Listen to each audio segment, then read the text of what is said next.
There we go. It's Tuesday.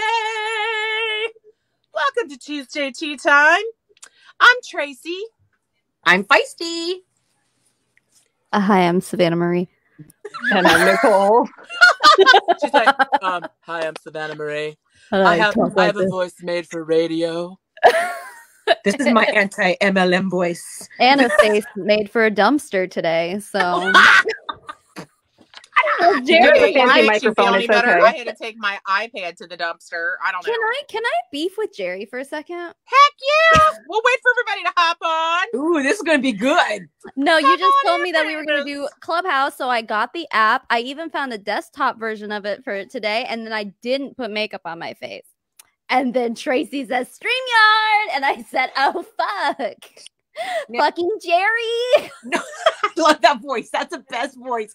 I do that again. That's the best. I don't even know if I can. What, this one? Yes. That's like a cartoon. We're like, Jerry. Okay. I think so far I've already shown you guys my vocal range. It started off here.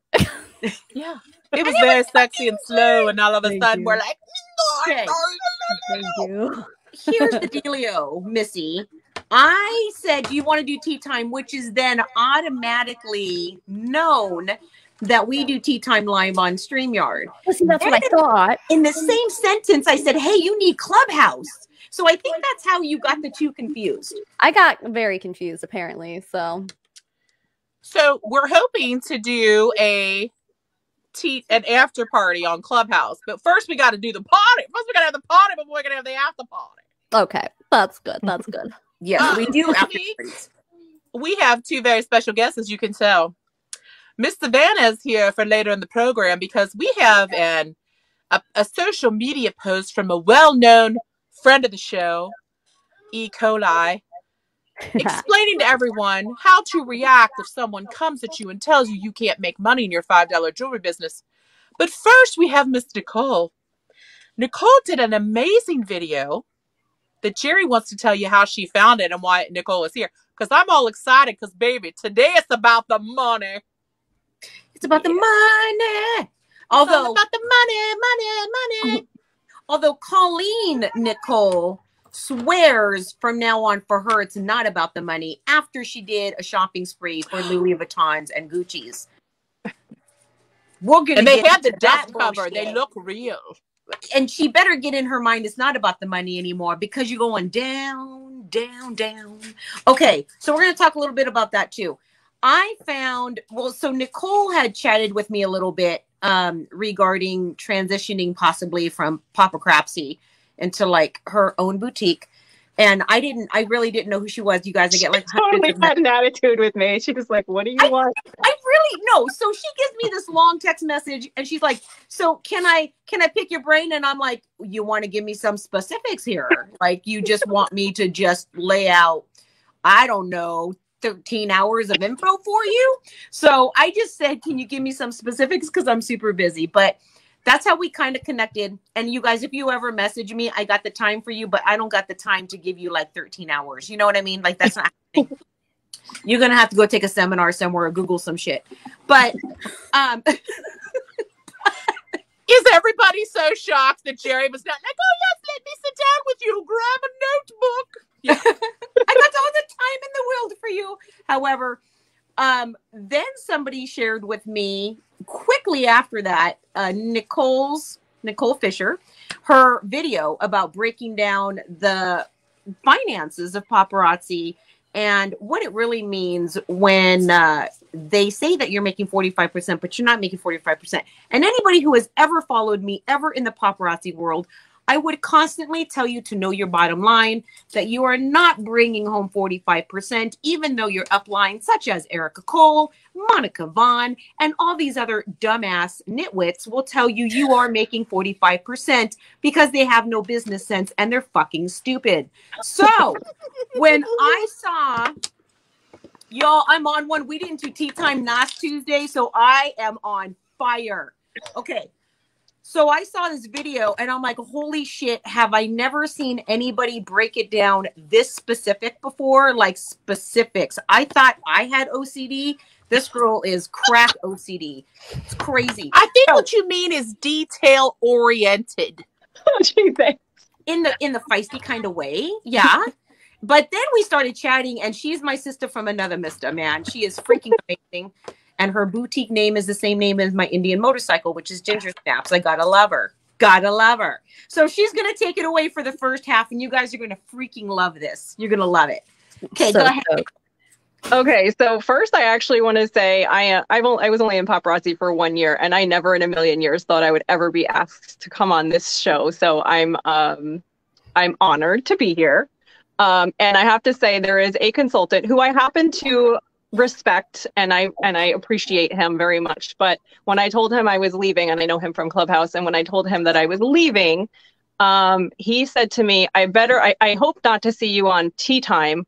I know that you have more integrity than that. And that kind of made me, so that was the last comment that he said to me. And mind you, he's a great person. He really is a truly great person. He has a great heart, and he's very helpful. But if you look up the definition of integrity, it literally means to stand strong in your convictions and to be honest to a fault and be solid in the things that you believe in. And I wholeheartedly believe, and you guys, I don't know if you saw my first video that I did that was about why I left Paparazzi, but I explained that I'm not anti-MLM. I'm not. Sorry, Savannah. I'm not. I'm not anti-MLM. I do believe there are good MLM companies. I'm finding out that they are very, very few and far in between, but I'm not anti-MLM. However, I do think that Paparazzi is the most scammy-ish and schemy-ish and bull company I've ever seen in my life in every way possible. So I do stand in my convictions, and I am on this show because of the integrity that I have, and I'm not afraid to open my mouth and to stand for what I believe in and to help people in the path of doing that. So that's why I'm here, because of my integrity, not in spite of my integrity. And it's I also just- because he secretly loves me. I'm just saying. I mean, I have been watching I watched your training videos from the beginning. I did, because I knew that we were on the same. People would be like, "Why is she yelling at everybody?" And I'm like, "She's not yelling. That's just Because they're not listening. anyway." Okay, so so you want me to get started? I should have gotten some water. I just realized I didn't get water, but that's okay. You I can need get some water real This quick. is not, Well, this is you know, not the I'm mafia. Despite what Jerry says, you could go if you needed to wet your whistle. We can make conversation amongst It's ourselves. literally 3 feet away. So hold on one second. Let me just Go ahead, girl. Do it. Oh, look at this Pop-Tart. No, this is Pippi. Oh, I didn't even know you had 2 different cats. I have 3 cats. Oh, Jesus. I have an obsession with black cats. I don't know why. I love black cats. I have a tuxedo and an all black cat. Oh, yeah. Well, she's mostly black, but she got white on her belly. How cute. Yeah, she's Cute. like 12 years old. She's my old lady. So you have, that's Tippy? What? Sorry, what? What's her name? Pippi. Pippi. And Like you have Pippi Pop-Tart. And then I have Itty. She's itty bitty, but she's my biggest cat. So I she love didn't it. plan it that way. She just turned out to be really large. That's so cute. Yeah, Love they're it. my fur babies. I will say, I am also not anti-MLM, and this is the only flaw I have with Savannah Marie's viewers, is that Jerry's not 100% out of MLMs. There are few and far in between that I love, and there is one in particular I'm in that I absolutely love and adore. So, Don't you love I'm Jerry's also- confidence? She's like, it's my only flaw. Yeah, I mean, if you can admit your flaws, man. They really are out there. Listen, there's companies out there that are really good, but man, oh man, I thought I did my research on this company and I was dead freaking wrong. And I still you know, disagree. I think they're all shit. But that Well, being said, I do so always here's the say, thing, Savannah, and before I talk about the numbers also, I have been watching your videos too for a couple of years, and I was telling Jerry this on Clubhouse yesterday. I said, if she wasn't anti-MLM, we would totally be friends.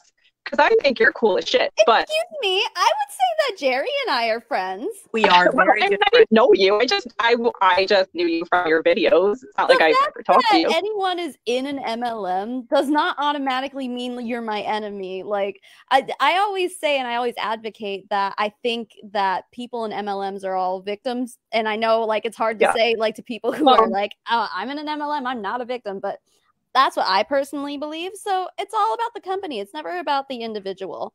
100%. Some individuals are really shitty, but well, I've never seen you do a video on the company the other company that I'm with, that I've been with for 11 years. But I did see you do a video on Paparazzi, and the video that you did when here's the problem, I think, with the how much money you can make when anti-MLMers do those videos is very often it's based on the income disclosure, which I don't know if you've ever touched base on this, but that has nothing to do with your personal sales. With Paparazzi, it doesn't, right? With most companies, it doesn't. It doesn't have anything to do with your personal sales. It has quite often has to do with your team sale, like your team commission. Usually, once you get out of the first rank, it has to do with your team. Yeah, but it's hard to judge on that because, like, I'm sitting here, I'm like, this has nothing to do with how much money you can actually make based on your personal sales. So you can't really break that down in that way. But see, that's the problem, is that because the income disclosure statements are based on your team, that's where it's like, okay, so the bulk of your money comes from having a team, meaning recruiting is a big factor in it, which is why one of the many reasons a lot of us have against MLMs. I know your argument, and that's cool. Like, you know, I get it. Yeah. So, listen, I mean, we can agree to disagree. Jerry, you are muted. Thank you. Nicole, your Wi-Fi is shitty. So we need to figure out what we're going to do about this, because you have great information and people cannot understand you, and it's freaking me out. Okay. Let me an anxiety attack over there. One more time, I'm going to hop off. I'm going to switch on to my other internet again and see if it's any better. I'll come back in a second. Okay, cool. I'll let her back in just a second. Yeah, because it was glitch. She was fine for a while there, and then all of a sudden, it was Tron. It'll just take a second.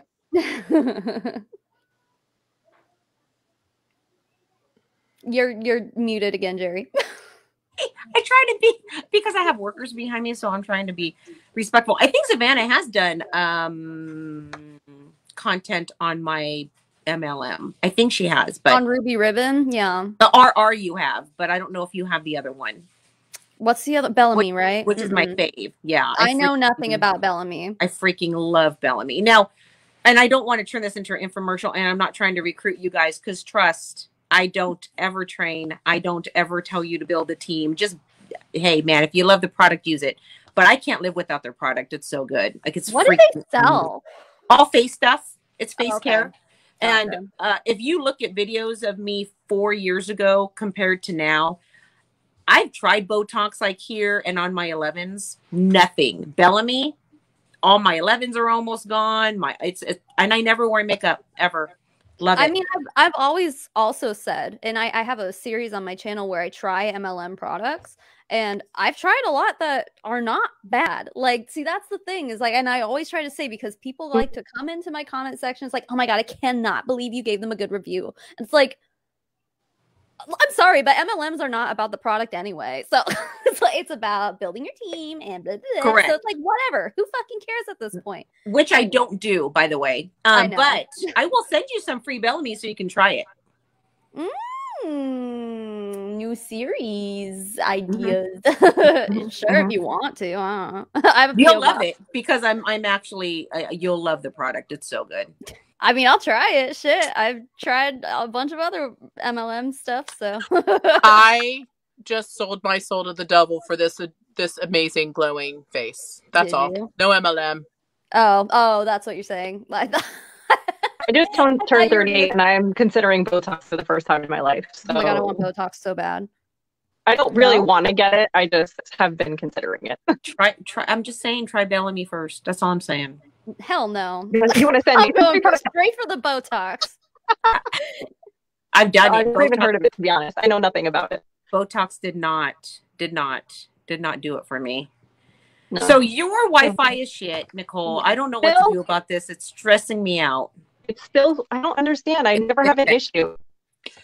I wonder if it's a StreamYard problem and we should pop off and start a new stream. What do you think? I mean, I'm down to do it. If no one else is having an issue, it's probably not a StreamYard problem, but I have really good internet. I don't know. One night I sounded like Tron and it was just me and no one else did. Tracy and Jerry, you both look fine to me. And I'm freezing? Yeah. I don't know what you want to do. It's up to you. Maurice, one of the ladies said, if you're on a phone, Nicole, maybe you should go to data. I don't even know how to do that. I am not a tech person. Jerry, you're muted. We're a hot mess today. Hot Mess Express. Technology is not my friend, by the way. She just I could do numbers all day long, but technology, no. She just means turn off your Wi-Fi, babe. Just okay, go there. That's all she means in a simpler term. Turn off the Wi-Fi. Bye-bye. There you go. That's the best. Bye. I feel like we should be doing something in the middle. Wait, all right, is that better? Now. Oh, wait, it is better. Wait. You're not frozen or pixelated at all. No, good. Smooth AF. Woo! All right, good. I'm glad. Holy shit. Okay, so God. I'm actually going live tonight, so I have like another maybe hour to stay on here. So I don't know if you guys want me to let's get this shit rolling. She's like, let's go. Okay. Tell us about the money, baby. Tell us about the money. It's my favorite part. Yeah, well, this is my favorite part too, which is why I agreed to come on here, because Jerry was like, I saw your video. Do you want to talk about numbers on tea time? I'm like, I will talk about numbers all day long. I think numbers are sexy, but that's amazing. Let's do it. Especially when it's money. Money, yes, for sure. Like numbers are my jam. And I would always talk about on Clubhouse how we don't really make 225, and people are always questioning me how we don't make 225, including elites, which to me, I don't understand. It doesn't make any sense to me how elites don't know that we don't really make 225. But the thing that irks me is so many consultants are sitting here talking about how they are doing so much work and they feel like they're not making any money. And the fact of the matter is you probably aren't making any money, because I'm going to break it down for you exactly why you most likely are not making any money in this business. It's very, very difficult to make money in this business. I mean, it's hard enough even at the 225 price range, that 225 profit that we make, it's hard enough to make money. But when you're talking about all the other expenses that come out of that, it's 10 times harder.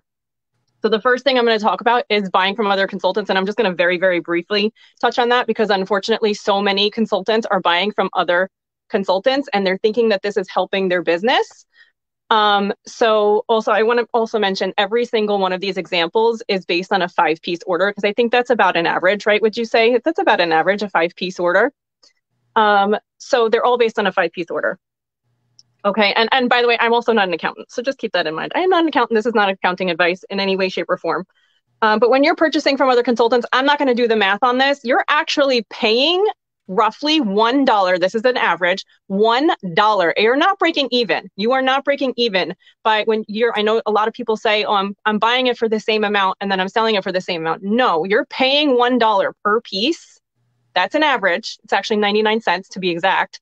99 cents per piece to sell that product now to a customer of yours, when you consider all of your credit card fees and all the things we're going to talk about right now. And also, I implore you, if you are not a numbers person, I really, really, really encourage you to still listen to this, because sometimes numbers go right over people's heads. But I really do believe if you are a business person, if you go into business for yourself, which I know Savannah's going to laugh at that one, because whatever, there's speculation about whether it's actually your business, but especially with Paparazzi, they don't really provide any kind of support for you. So you really are kind of in business for yourself. You have to do so many things on your own. It's so important to know your numbers and to know your bottom line. So please, please just be mindful of that when you're listening to all of this. So when you are purchasing something and then selling it to another person, it's costing you about $1. Now, in a lot of industries, there's something called a loss leader, which I gave the example on the other on my other live about wings. wings on the bone, they actually cost less money, or they cost more money for the company to purchase them than they actually charge you, because they know that you're going to purchase alcohol. Also, another one is like doorbusters. It'll get you in the door. When people have doorbusters, it gets you in the door, and they know you're going to buy other things that are more profitable. So when you get those wings, they know you're going to buy alcohol, which has an extremely high profit margin. What's happening, though, with Paparazzi is people are not just buying 1 or 2 pieces from other consultants. They're buying a ridiculous amount of pieces from other consultants. And then they're going and selling those and not really selling that much else. Also, all of the products have the exact same price point for the most part. They have the exact same price point. So there aren't products that are going to help to alleviate that extra that you have to make. Like I said, the alcohol is going to have a lot larger profit margin. We don't have that. Everything's the same profit margin. So you have to sell so much more to make up for that profit that you're losing when you purchase from another consultant. So I just want to put that out there, because I know that it's taught, but not by enough people, unfortunately. You're losing $1. So that's that. And the reason why it's not taught by a lot, because Erica Cole, most of your customers are consultants. Monica Cox, most of your customers are consultants. Monica Vaughn, most of your customers are consultants. You don't want them to know this. Yeah, which is where the actual pyramid scheme, which I spent 10 years defending that term, defending against that term, I should say. But that's where the actual pyramid scheme comes into place, because not only are they making money on their downline from commissions, but now they're also making money on their downline from their downline purchasing the products from them, which is not cool. And that is one of the main reasons that I left. That is not okay, because I don't want to get up to that point where I wouldn't let my team members purchase from me. I don't want to get to that point where they're buying from me. I don't want them to lose money. And mind you, let's not forget how a lot of those members get favor from the founders, and then they get extra pieces of those hot pieces that you're missing out on. Right. Well, I mean, I don't really know anything about that. Like I said, I've only been in the company for a year, and I was only a director because I stopped sponsoring after 3 months, because I didn't have any desire whatsoever to bring people into this business after seeing what was going down. So just took me a while to come full circle. Okay, so let's talk about your actual pieces that you're purchasing from the back office and you're selling. Okay. So we're starting off with $2.25. Now, mind you, all of these are based on the fact that you are charging sales tax. Okay. And again, I am not an accountant, so please talk to your CPA about this. Jerry and I actually had a discussion about this yesterday because someone was arguing with me on my post about it. I promise you, you should be charging sales tax. And to be clear, the company, supposedly the company is paying sales tax for us quarterly. So what happens is we pay the company sales tax on the full $5. For me, it's 8.625% here in New York. So I pay 43 cents per piece here in New York to the company. And then they are supposed to be going and filing that quarterly. Now, when I go and I charge my customer 43 cents in sales tax, I'm just recouping what I already paid to Paparazzi. Now, technically speaking, none of us are actually charging sales tax. So I hear all the time, well, you have to have a seller's permit to charge.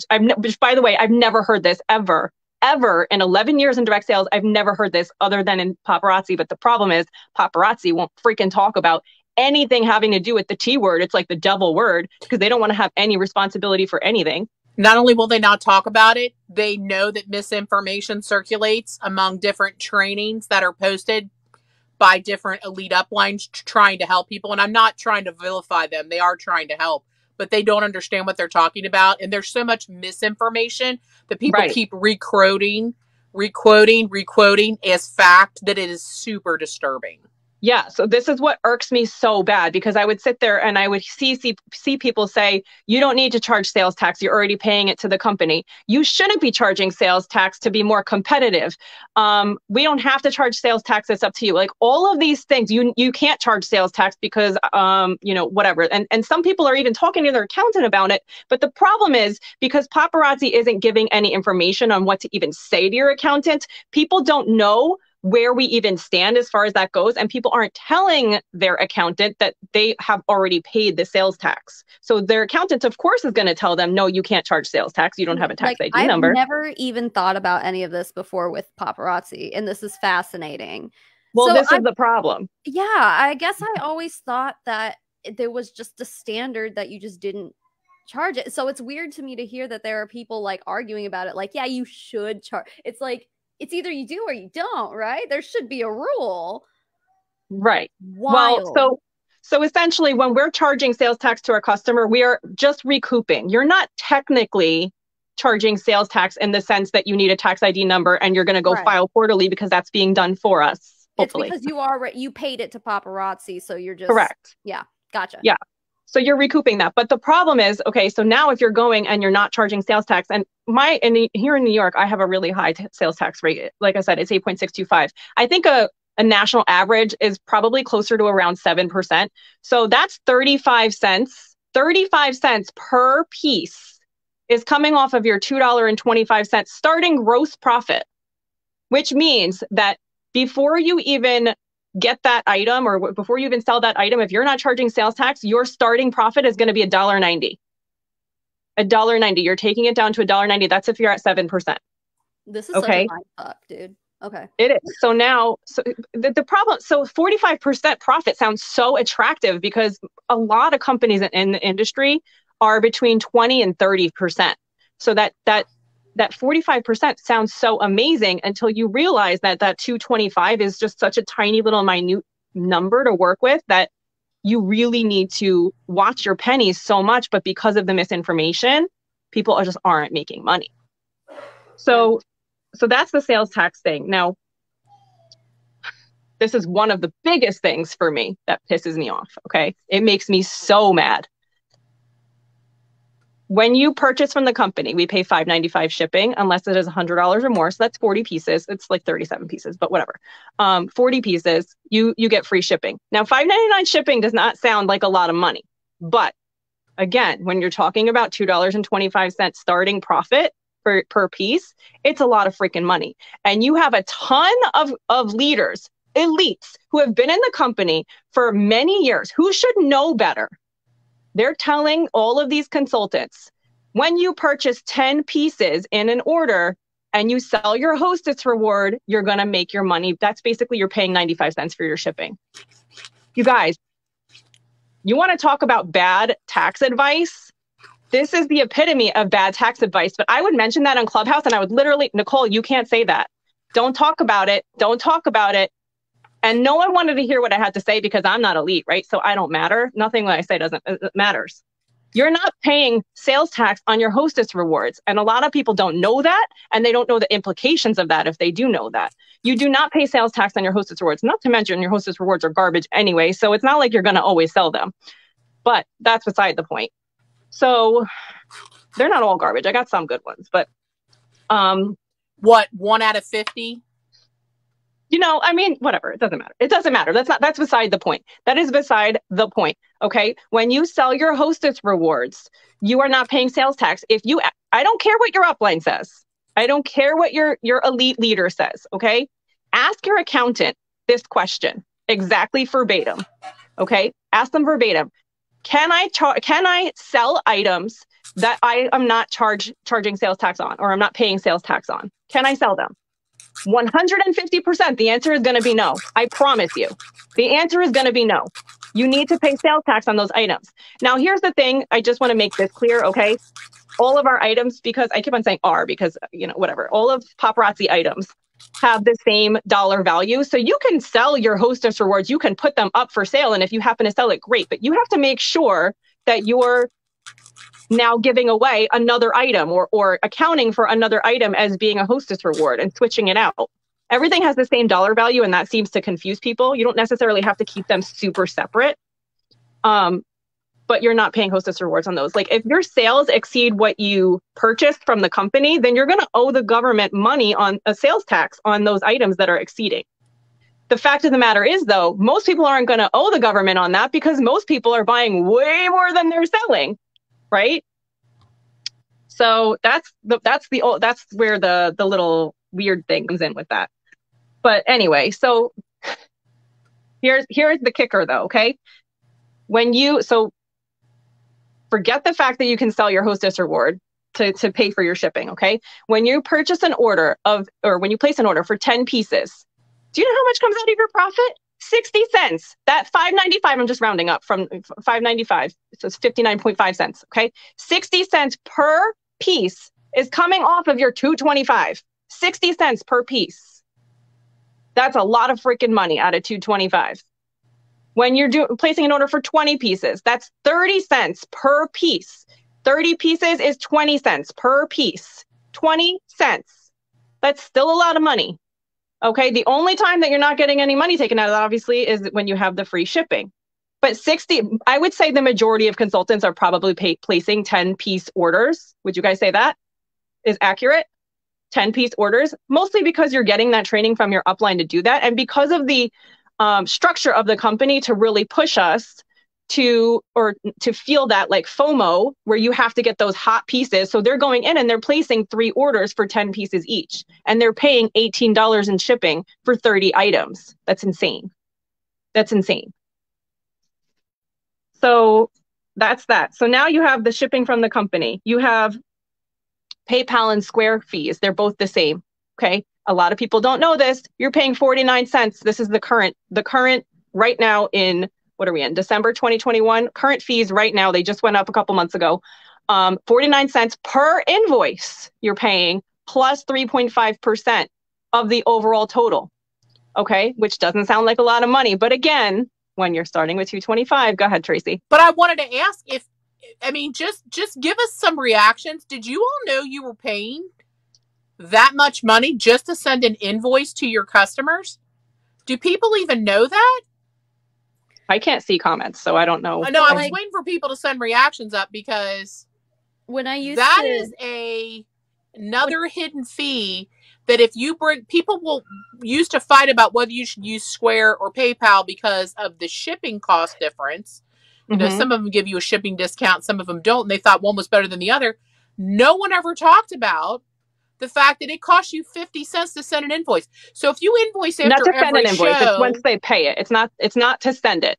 Right. Just once they pay apologies, it. Right. Yeah. But when the invoice, that is part of the fee to collect money through that platform. People think the invoice process is free because they don't read it as not. Nope.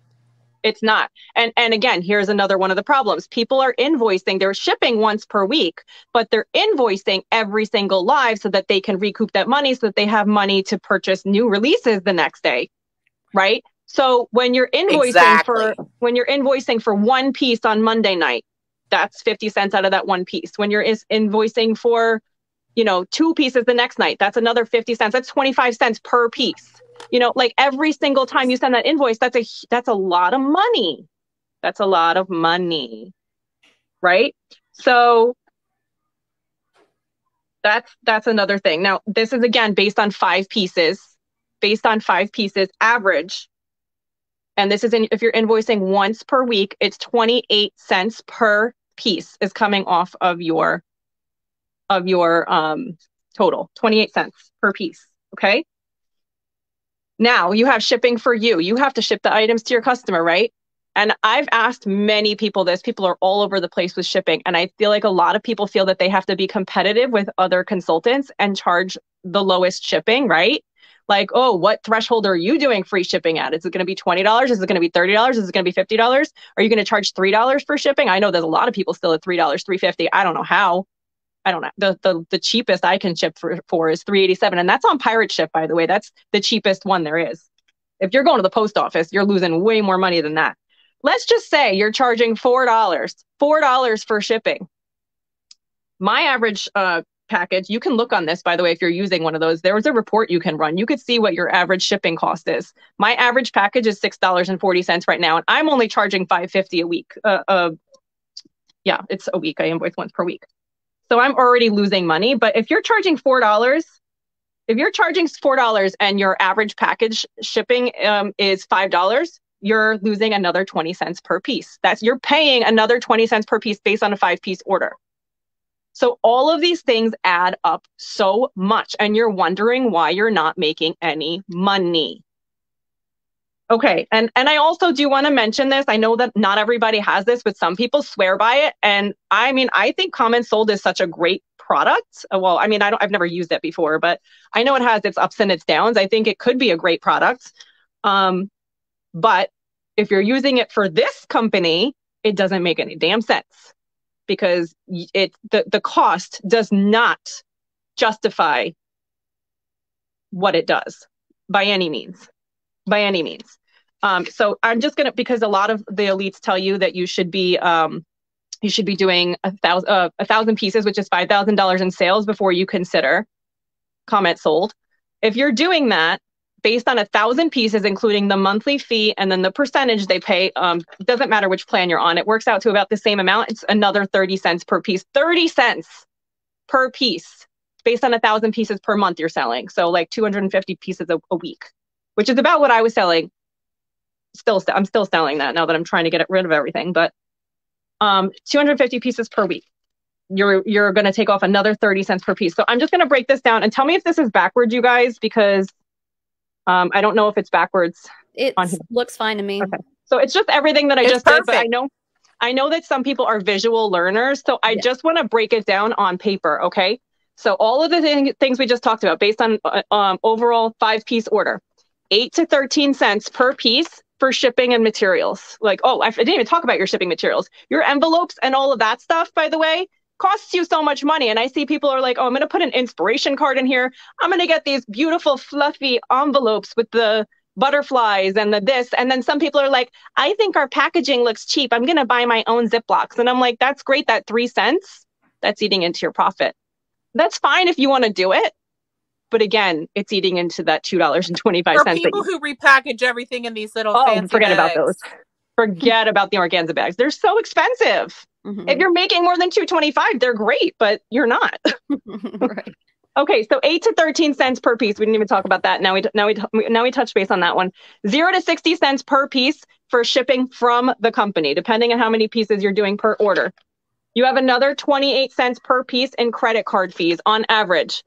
Another 0 to 30 cents per piece to ship to your customer, 0 to 30 cents per piece for comments sold. And then for sales tax, this is a really high amount. It's based on 9% sales tax if you're not charging sales tax. So that would be like 45 cents you're losing out on. But if you are charging it, it would be 0, obviously. This is just if you're not charging it. So you guys, okay, seriously, $2.25. I don't care who you are. I don't care what you're doing. You're never, ever, ever going to profit $2.25. Never. It's not possible in this company. Okay. And I don't care what you think. It's not possible. I just broke it all down. The only way it's possible is if you are recouping your sales tax. It is a person-to-person sale and you're only taking cash. That's it. And you're only taking cash and you're placing a 40-piece order from the company every single time, and you're not including any packaging at all with it. You're literally not even the stupid pink bags, because you're going to run out of them. You're putting it, and you legit are putting it in their hand. That's the only way, which we know nobody does that. Are you making that true profit? That's right. Correct. So your profit is going to be, and this is if you're very frugal, $1.89. If you're doing all of the things we just talked about, fluffy things and not charging sales tax, and you have comments sold, you could be making as little as 19 cents per piece. Jesus Christ.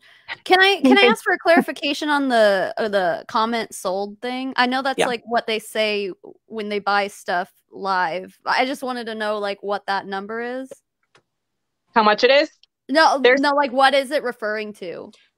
Oh, Comment Sold is a sales management platform for live selling. For live social selling. So instead of you having to make a list, there's a computer program where you load all your products in ahead of time. And when someone types the word sold and then a number, it automatically creates a card for them and does billing for you. So it's basically your robotic assistant for live social selling. Not only does it create the billing, it does a whole inventory. I mean, there's so much that it does. However, if the amount it costs. Yeah. And this is what I would tell people in Paparazzi all the time. They're like, how come you don't do comments sold? Because I can't afford it. I'm selling a $5 product. Right. Like, it doesn't make sense. I'm on comments sold now because I have a boutique. My markup is way higher than $2.25 month. I don't sell anything more like only make $2.25 ever. Yeah. Nothing. Yeah. Right. Okay, Yeah. gotcha. Thank you for clearing. I didn't know that was a thing. So Yeah. Yeah. Learning. Well, and the problem is people are like, oh, it's only 3% it takes. Well, first of all, it takes 3% if you do $149 a month. If you do the $49 a month, it's 5%.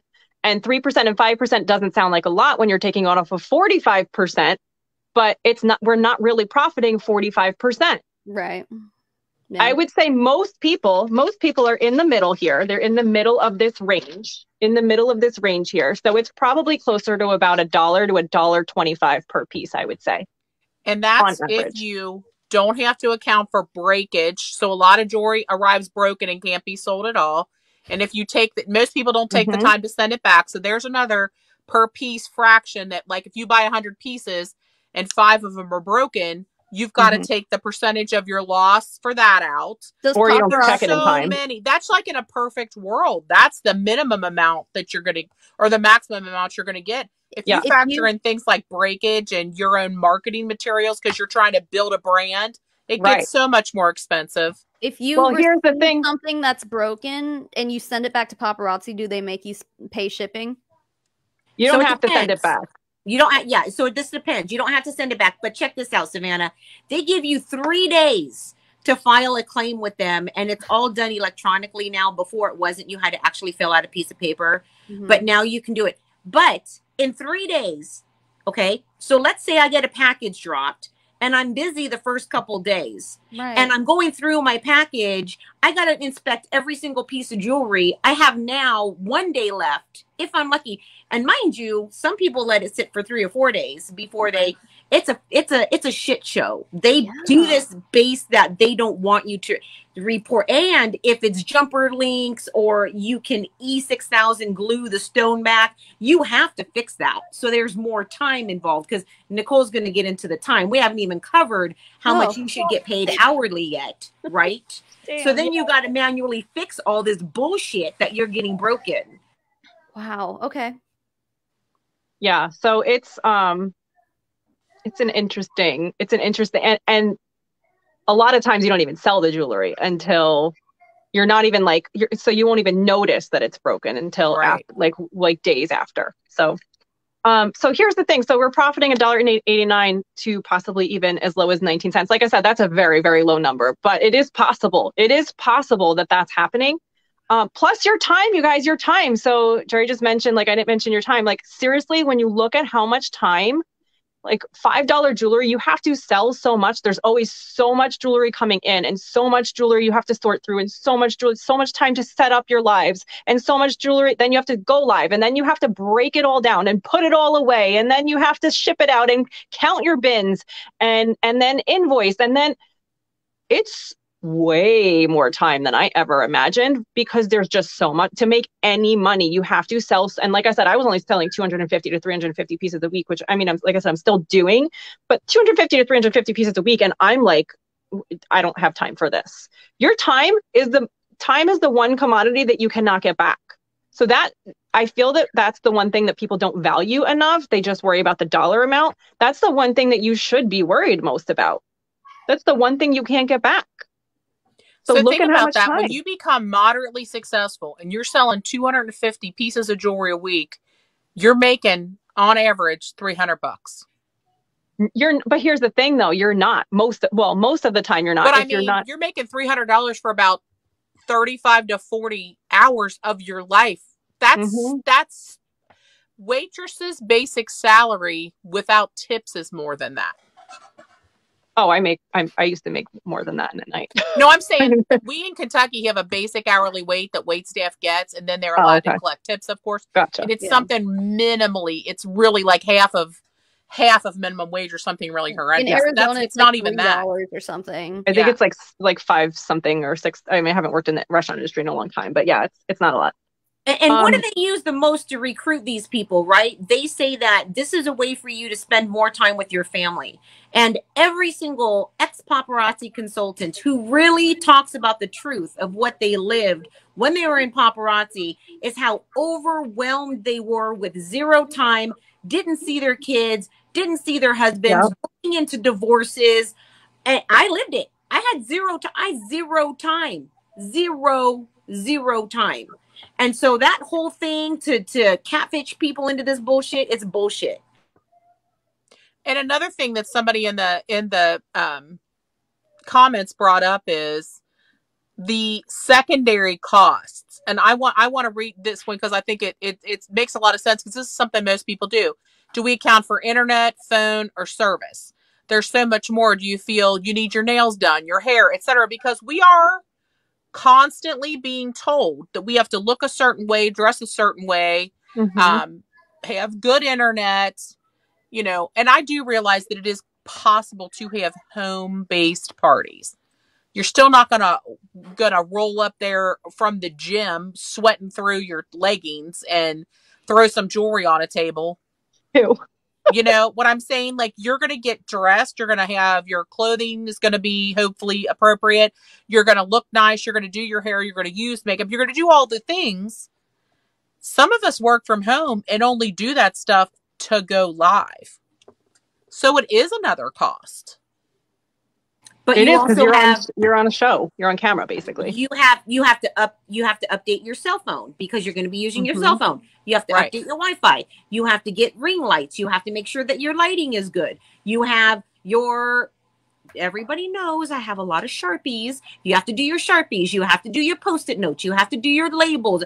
It goes on and on and on. And every single bit of this eats down to, and everybody on here is like, Jerry, I remember you doing training on this all the time. And I'm like, yes, but still it does not get through to people, which is why I would tell people, don't buy from other consultants. And if you're not going to build the team, it's pretty senseless to even sell this product. I would say that. No wonder. I see that would be a cost with any job. Yes, that would be a cost with any job, but with any job, you're not making 83 cents per freaking item. And the point I was trying to make is, it is a cost of having a job. It is a cost of doing business. And that is what we're breaking down, the cost of doing business. Right. So the whole point of this video is to talk about all the costs involved in having a paparazzi consulting business.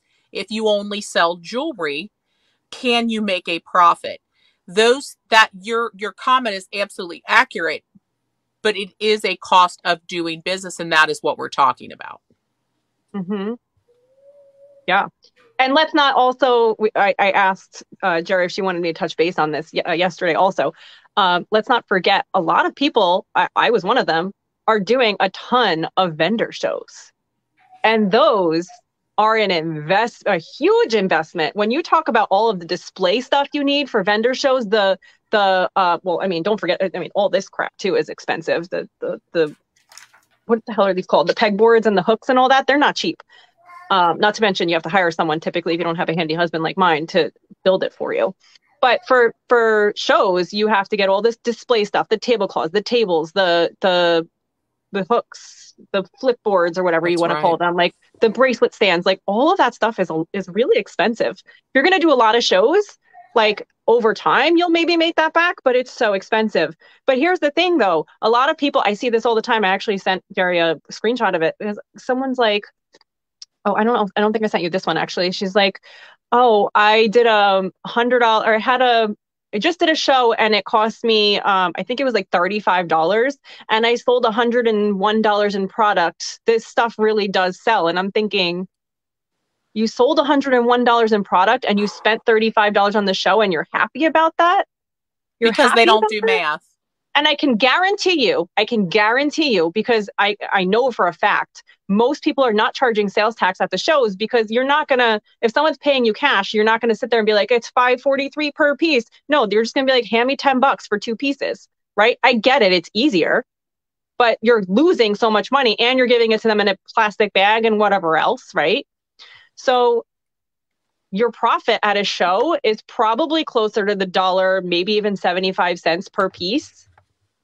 And you're happy that you've made $101 in sales, which means you're selling your Starlit Shimmer at not $5, 5 at a time, which don't even get me started on that. It's ridiculous. And how many times have you seen in all of these elite posts, and this would always just piss me off, and I would actually retort in these, is I went live and I finally sold 10 pieces, y'all. I made $50. And I'm like, no, boo-boo, you did not make 50. And then here's her direct upline.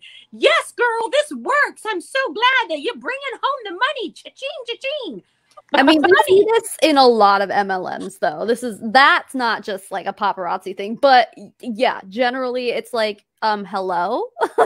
Do you remember all the costs that went into you? I mean, yes, Savannah, but here's the thing though, because paparazzi, and this is the next thing I'm going to talk about, the last thing I'm going to talk about, because paparazzi has so much revolving product, you are constantly buying product. To sell that 10 pieces, you probably bought 100. Yeah.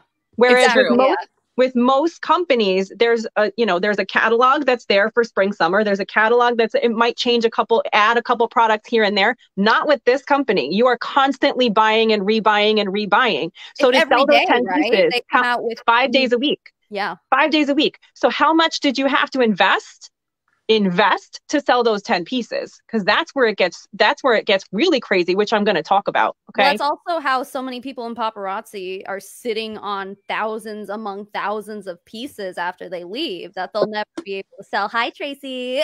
Do you see you and your pink bracelets, girl?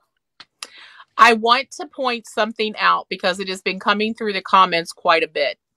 People are talking about the fact that a lot of these costs are tax write-offs.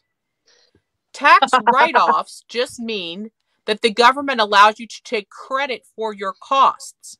It does not mean that it is not a cost of doing business. And people misunderstand. A tax write-off doesn't mean you get dollar for dollar back in your pocket. That's exactly what I tell people. Unlike some costs, the government allows you to recognize these as a cost of doing business and take them against your profit. Everything we're talking about is a tax write-off. Every single thing. It is a tax write-off because it is a loss to the potential profit of your business. It cuts into the potential profit. One has nothing to do with the other. And I know that may not be a concept that people are familiar with, and I get it. But telling me that, telling everybody, well, this is a tax write-off, it's a tax write-off, that means you lost money. Understand that a tax write-off is a loss of money against income. It is not a present or a gift to you, like a tax credit. It means you did not make money, and they're allowing you to count it against the little bit of profit you did make. So all of these items we're talking about are tax write-offs. They are still a hit to your bottom line profit.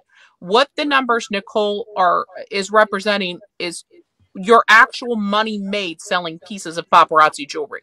And actually what we're working on here is that it's actually money lost, even when you do manage to sell paparazzi. And you have to understand this, people. In order to even do a tax write-off, you need to make money. You do understand that, right? In order to have a tax write-off, you have to make money. Okay. I love you, Joanne Faustino. Thank you. I loved that comment just now. Which, can we just talk about that really quickly? This is one of the things about MLMs that I don't necessarily love, is that when you are pushed to recruit. I hate that word, but you are pushed to build your team. And I always say anyone can do MLM. That's the great thing about it. The not so great thing is that anyone can do an MLM. Anyone can do it. So you are going to get people from all different walks of life, from all different income backgrounds, from all different educational backgrounds, from all different everything, right? And the fact of the matter is most people are not taught business ethics or business skills in school. I wasn't even. People who end up doing the recruiting for the MLM don't even understand that. No, they don't. They're just doing what their upline says. You got to recruit. Right. Okay. And then they don't. Yeah. So the fact of the matter is, most people are just going to do whatever they're told. Right. And a lot of times, especially in this company, because there's literally zero training from the company, which is a whole nother thing. Yeah. That's true. They're just doing whatever they feel like doing because that's what they were told to do from someone else. And it's not correct information. There's just way too much misinformation in the company. Exactly. So because people don't have business ethics or business understanding, basic business understanding, like these numbers are very basic things. And people used to tell me all the time, don't talk about taxes, Nicole. Don't talk. I'm like, the fact that we don't pay Hostess Rewards on taxes is not talking about taxes. That is basic, like business 101. That is business 101. You don't sell things that you don't pay sales tax on. It's not It shouldn't be something that's not talked about. Right. If you want to call yourself a business owner, then you need to know this shit. You need to understand it. Right. But most people don't understand it. And you can't fault them for it because, again, they're not taught it. But you can fault the company for it because then they should be teaching it. Oh, yeah. It should And not only do they 100%. not teach it, they're aware misinformation circulates on a daily basis.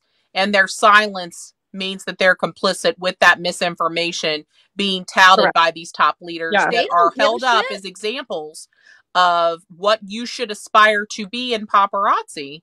Mm-hmm. And they're giving everyone information that basically sabotages them from the very first day that they enter that business as a consultant, which is something we're going to talk about later, how the misinformation starts from day one. Right, because if you knew how things really are, you're not going to fucking sign up. They don't want you to know that shit before you sign up. Oh, don't even get me started on that, Savannah, because you can't read the freaking policies and procedures until you sign up. And I have a floral business, which is where I get a lot of my business background from. I have a floral design business. I made sure with my sponsor that I could do my, I had to make sure, because I had to give up my team on my other company to do this. But I did not have any clue until I signed up. And it was like 4 days after I signed up that I wasn't going to be able to advertise my other business on my personal page, which you cannot do. Again, that's not just a paparazzi thing. There are a lot of MLMs where like I'm sure there are the back office to see all the terms and conditions, the policies and procedures. Like you can't read that shit. Some of them makes me so they want to be the only ones. Like it's whatever. That's again a whole other topic, but that just that made me so mad. It made me so mad. Like, and I'm so mad at myself for allowing the company to basically let me like. I wasn't able to advertise my business for a year. And that's when I would pop in and say, well, don't be mad at yourself because it's not your fault. Yeah. Yeah, I know. And I was done. I was like done. I'm like, I don't even care anymore. Like, I'm just gonna, I'll figure it out. It out. And I am figuring it out. And we also did not tap on the fact that most of your uplines, because you'll say, I can't do this, I'm too stressed. They'll say, hire somebody, hire an assistant. Just hire somebody. So even if you're paying that person, with what money? Correct. So even if you're paying that person minimum wage, the little bit of money you did just bring in per piece is now gone. It's now gone. Pay them jewelry. Gone. Pay them jewelry. Okay. So, and I'm not sure if you're done with that presentation, but I don't want you to go until we can rip apart the most infamous of all. This is what I'm about to touch it. I'm about to go there. I'm about to go there. Let's talk about Taylor Kirby's calling card of the ridiculousness of the power of 15. If I hold up 3 tiny hands, it's 15. Casey, I don't know what this is. I know you guys were talking about it in the group chat, and I didn't read it because I was busy or some shit. But I'm excited. Buckle up, Buttercup. It's good. So, funny enough, when I first signed up, I was all in. I was ready to go. I was like, I am going to make a bunch of training videos for my team because I didn't have any from my upline. Whatever. I'm not going to go there. I was like, I'm going to make training videos for my team. I wonder if there's any information on like what they recommend, like how you reinvest, like how many pieces you purchase and what's the policy, like what's the formula for that? And I watch Taylor Kirby's Power of 15. And I'm literally sitting there and I'm like, wait a minute. This can't be right. Correct me if I'm wrong. Didn't he steal that from somebody else? He didn't make that up. I don't know. Right? Let's just say he did because it's so fucking stupid. It had to have come from his goddamn brain. Wait, so it's not I don't know him, so thing? Oh, it is a paparazzi thing. Oh, so it is for this is what the entire company preaches this like as it is definitely preached like it is gospel. Everybody says power 15, power 15, power 15, got to do the power 15. And all it is for every 15 you purchase, for every 15 pieces you sell, you're supposed to reinvest 100% of your profits and buy 25. And according to Taylor Kirby, by the way, he says he still does this, which is quite interesting to me because I'm like, okay, so you're saying you literally are making not 1 cent on your personal sales. So that just proves that you're not surviving on sales, which is again what the company preaches. And 100% of your what? So, right? He's only surviving on his commission? What? Yeah. So I'm like, oh, okay. Well, I mean, he also talks about, though, that you should put all your Hostess Rewards in a bucket and sell those. But again, we're not going to go there again. Then you're not supposed to be selling those. So power of 15. Okay. Even if you are making 100% of the profit, it like barely makes up for it. Like it's like just barely breaking even on that. So you're not gonna make a profit. You're reinvesting 100%, but you're actually, and this is if you're at the $1.89 price point, it's gonna cost you $9 more to purchase those 25 pieces. Not $9 more. That's if you're at that high end of the profit. It's gonna cost you $9 more to purchase 25 pieces. So you're not going to be not dipping. The whole point is like not to dip into your own personal funds. That's not possible. It's not possible. You're always going to be dipping into your own funds doing that. So you're again wondering why you're not making money. It's because every single time you sell 15 pieces and buy 25, you're dipping into your own money. But here's the kicker though. Unfortunately, I don't think, even though it's preached so much, I don't think that most people are only buying 25 for every 15 they're selling. Unfortunately. Would you say that's a good, anybody who's like serious, semi-serious about the business, or at least is like, a lot of people are very recognition driven and are trying to hit a rank, and they buy a lot of jewelry. So if you're selling 100 pieces per week, but you're buying 150, this is an example. And I think that's a very conservative number. I think there's a lot of people who are selling a lot less and buying a lot more than that per week. 150 pieces means you're selling 30 pieces or you're purchasing 30 pieces per new release day. That's actually not very much.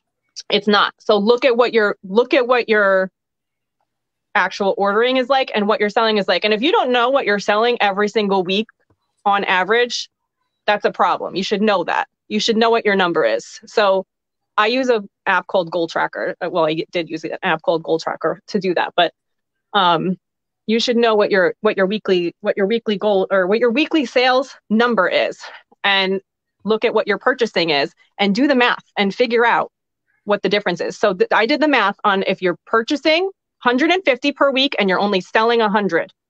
Okay. This is if you're at a 7% sales tax. So if you're selling 100 pieces per week, if you're at that $1.89 that we talked about here, the high end here, the $1.89, that means you're profiting $189 for the week, which is not a whole lot of freaking money. But not for all the hours you have to work to get that $189. No, it's not $189. But if you're purchasing now 150 pieces per week, it's actually, because it's costing you $3 per piece for 150 for 100, it's going to cost you $3 per piece. It's going to cost you an extra $150 on top of when you're rebuying your 100 plus an extra 50 pieces is going to be another $150. So that means that your profit for that week is $39. Woo! 39 whopping dollars. To like Haiti with that. And I know there's a lot of people out there that are going live 3, 4, 5 nights a week, sometimes doing flash sales throughout the week. And again, a lot of people think that you're just going live and that's it, but it's not. There's so much prep work and put away work. And we talked about all those things, counting the bins and invoicing and shipping and all that. It's so much. So how many actual hours are you putting in to make $39 a week? Which again, I think is a very conservative number. I don't think it's really that high for the average consultant. I bet it's not. I guarantee you that there are people who are buying inventory thinking that the reason that they're not selling anything is because they didn't get that quote unquote hot piece. And as soon as they get that, they're going to sell all this other jewelry they're holding and haven't been able to unload. Yeah. So I don't know. That's what I got for you. But I think it's really sad. And I think that most people aren't even selling 100 pieces. Like it's a struggle for most consultants to sell 100 pieces a week, even if you're super consistent with everything and doing all the algorithms and all the things that they teach. I think it takes a really long time for the average person to get to selling 100 pieces a week. I mean, to me, someone who's never sold paparazzi, that sounds like an impossible task. It's just like a lot. Especially now. Yeah, I'm sure. Oh, forget about it now. Yeah. Oops. So Brenda Adams, you're asking then why are the diamond folks making money? Brenda, what we're trying to point out is that they're not. they're not. They're not making money. We never made money. I was a pink diamond and I did not recruit. I had a downline of a total of 56 humans, which is not very much for a team for being in paparazzi for 3 years, but I was not a big recruiter. And in the end, when we did all of our taxes, we did not make a profit. And if the people who are at those top ranks who are not recruiting but are only selling jewelry told the truth and showed you what they did or did not profit, you would know they are not making money. Selling jewelry does not equate to profit unless you are selling more jewelry or every piece of jewelry that you're buying. That is what we are explaining. Holding a piece of jewelry costs you money month after month. That's the other thing that we haven't talked about, Nicole, that is hard to put a price on. But if you're buying jewelry on a credit card, you're paying interest on that every month. And after a certain period of time, which I think is 9 to 10 months, you're actually paying your credit card company to have jewelry. You will never make a profit on that piece. So depending on how long you hold it, your interest means that your profit deducts every single month until it's below zero. Until you actually pay paparazzi and only paparazzi, even when you sell it for $5. Yeah, that's really good point. I've actually never owned a credit card until last year for the first time in my life. And I still don't hold any credit card debt. So that's something I never even considered, to be honest with you. Credit cards are bad. They're really, which is why I never owned one until I was 37 years old. Unless you know how to use them. So my credit cards work for me. I buy all of my inventory on a credit card that gives me 2% cash back. And we can I do my travel card now. No, you do. I know. Okay. I literally do because your only flaw. Correct. I make money. You only have one flaw. Some of us speculated that because we were so fancy and we sold jewelry so quickly, we can buy it on a credit card. And by the time that credit card bill is due, we will have sold it. So dangerous. It is. And that's my point. Because I can tell you that there is not a single piece of profit to be made left in my 40,000 pieces of inventory because I've held them for so long that they no longer will turn a profit, period. Mm-hmm. There are now I want to know, like Mary Kay, I think is one of them, that actually has their own credit card that like the consultants can sign up for. That's crazy. Look out, because Paparazzi's offering Klarna for you to buy your kits online. So I'm sure the Paparazzi branded credit card's next. Oh my God. Geez. What I want to know is who told Brenda that the diamonds are actually making money. The diamonds. That's what I want to know. That's why I wanted to bring Brenda's comment on so that we could talk about it, because how are all those diamonds making money? They're not. Just because they have the title, and that's something I didn't discuss, which I always do discuss when I do this. It was previously a training, but nobody cared about it because, again, I wasn't elite. So that is something I didn't discuss, is that high sales does not equal profitability. And that's not just in paparazzi, that's anywhere. High sales and profitability are not synonymous at all. And a lot of people will buy their title, unfortunately. And I happen to know 2 diamonds that have bought their title. And I know another diamond who is profitable, but only profits 15 to 20% when all is said and done. And I don't think that that's actually an accurate number. I think it's probably a lot lower. They just haven't done the math on it. So I would go live and tell people, because I was Empire, I was the highest buying and selling consultant in the company for years. Mm-hmm. And I would be honest with them. I'm lucky if I'm making about 75 cents a piece. Now, the more that I sell, the more assistance I need. The more assistance I need, the more it costs me.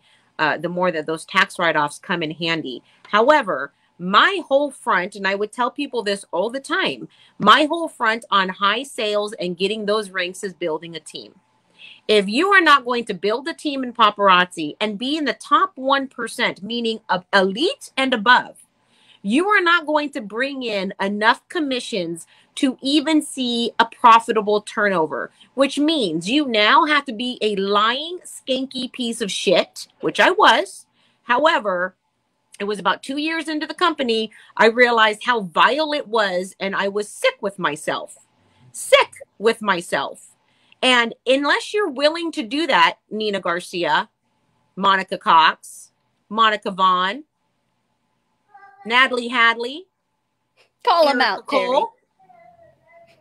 unless you're willing to do that, you're not going to see a profit. Colleen Jerry, Nicole, it's not about the money.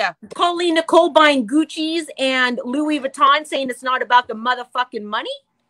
Come on, you piece of shit. Come on. Do you think she got that purse at Walmart? No, although she was dressed like she should be at Walmart. The only thing that I want people to take away from today, if they take nothing else away, is that the $2.25, 45% commission that you are supposed to be making on a piece of jewelry is practically impossible to make. And that is why just another facet of this fraudulent business plan, we wanted to talk real numbers. Because if you are someone who can stand in a vendor event or a private home, in whatever clothing you wear in your house, because you just don't have extra cost for that. You're naturally gorgeous. You don't have to wear cosmetics, and you pull your hair back in a ponytail and you just look like a supermodel. And you don't have you have no personal cost involved, and you didn't pay to use a vendor Not even event. A brush, shampoo, conditioner, nothing. I mean, that's just personal hygiene, right? You can't write that off. And you are standing in an event center surrounded by hundreds of people who are handing you $5 bills, and they all have change. So they're giving you $5.20 or 35 cents or 42 cents or whatever your sales tax is. And you're handing them jewelry, not even in a bag. You're just handing it to them in their hands, and they're welcoming it. That is the only way you make 45 cents. And that is not gonna happen. She meant 45%. What I say, 45 cents? Sorry, I meant 45%. That's probably what people are really making. Tirade with correcting my grammar. Let's see. How dare you? All right, here we go. There it is. Hey, Desiree. Hello, Miss Desiree. Fashion needs to hit elite the month I hit my 1-year anniversary. LFP bronze, gold, silver, and platinum. And the most I claimed as a profit on my taxes was last year, and that was $2,000. Overall, I am in debt still. Honey, me too. Welcome to my club. I'm sorry you're a member, but you're still welcome. Now that, for anyone who's wondering, was a mic drop truth bomb. Thank you for telling us really how your business operated for you. And let me tell you guys, if you're a consultant and you say, I'm just buying from the other consultant so I can have that loss leader, that oil slick, so somebody will come watch my live show. The more that you purchase jewelry from these elite girls like Monica Cox, Monica Vaughn, I'll go on with the fucking list of names, Furby Face. The more that you do this, you allow them to hold their title. You allow them to hold their title so that way they look more important in the company. So more people go watch their shows and follow them. And that is all just a recruitment tactic. Are you listening to me? You are helping them recruit more people on their team while you go further in debt. Congratulations. Oh, and let's not forget that tactic where they say, share my live, and I'm giving away a huge amount of free jewelry for you. And I don't care if you're a consultant, you can use it on your business. So when you share their live, you're basically telling all of your customers to go shop with someone else that's not you. So then they have all your customers' contact information, and they steal all of your customers from you, and you are at a worse point than you ever were. Are 5 pieces of free jewelry worth that to you? And not just that, furthermore, these motherfucking elites have the back door to get pieces you can't get because they're just like, hey, mister, hook me up, girl. Hook me up. Are you fucking And what does Misty say? I always hook you up, girl. Erica Cole, I always got your back, girl. What are they hooking them up to? A gravy train is what it sounds like. I mean, hook me up to the trough. Let me feed. I hope you guys are starting to connect the dots a little bit. I really do. I mean, we have outlined so many things that is so disgusting with paparazzi. And I touched base on the financial part, but nothing like Nicole does. And like numbers are her thing. She thinks numbers are sexy. She breaks it down so well. There's still going to be those paparazzi lover naysayers that say, oh no, but No, but I make $75 a week and I can afford a milk now. Okay, cool for you. If your 140 hours you worked was worth that $75, right? Cool for You're you. basically getting 4 cents an hour. Mm-hmm. Guys, could go to the laundromat and check the actual dust vent where they get all the dust and collect more change than that. Can I just tell you how many times, like, I would get so annoyed with the amount of times that I would hear, because I was on Blessed by Five first before we started our own room, because whatever, doesn't matter. But on Blessed by Five, I would hear so many elites talk about how much money do you need to make per month? Oh, $200, you need to pay this bill? Great, divide that by 225. That's how many pieces you need to sell per week. And I'm like, please stop telling people that, because we don't make 225 per piece. That's not the case. What you need to do is do a cost analysis first and figure out what you're actually profiting. But when I told a certain elite that, she would say, what is that? You don't need to do that. What you need to do is just go live and sell the jewelry. And I'm like, because they don't want. Oh my God, Nicole! Why do you talk about things like business and taxes in your business? We're boss babes. They don't want you to know the truth. Do it.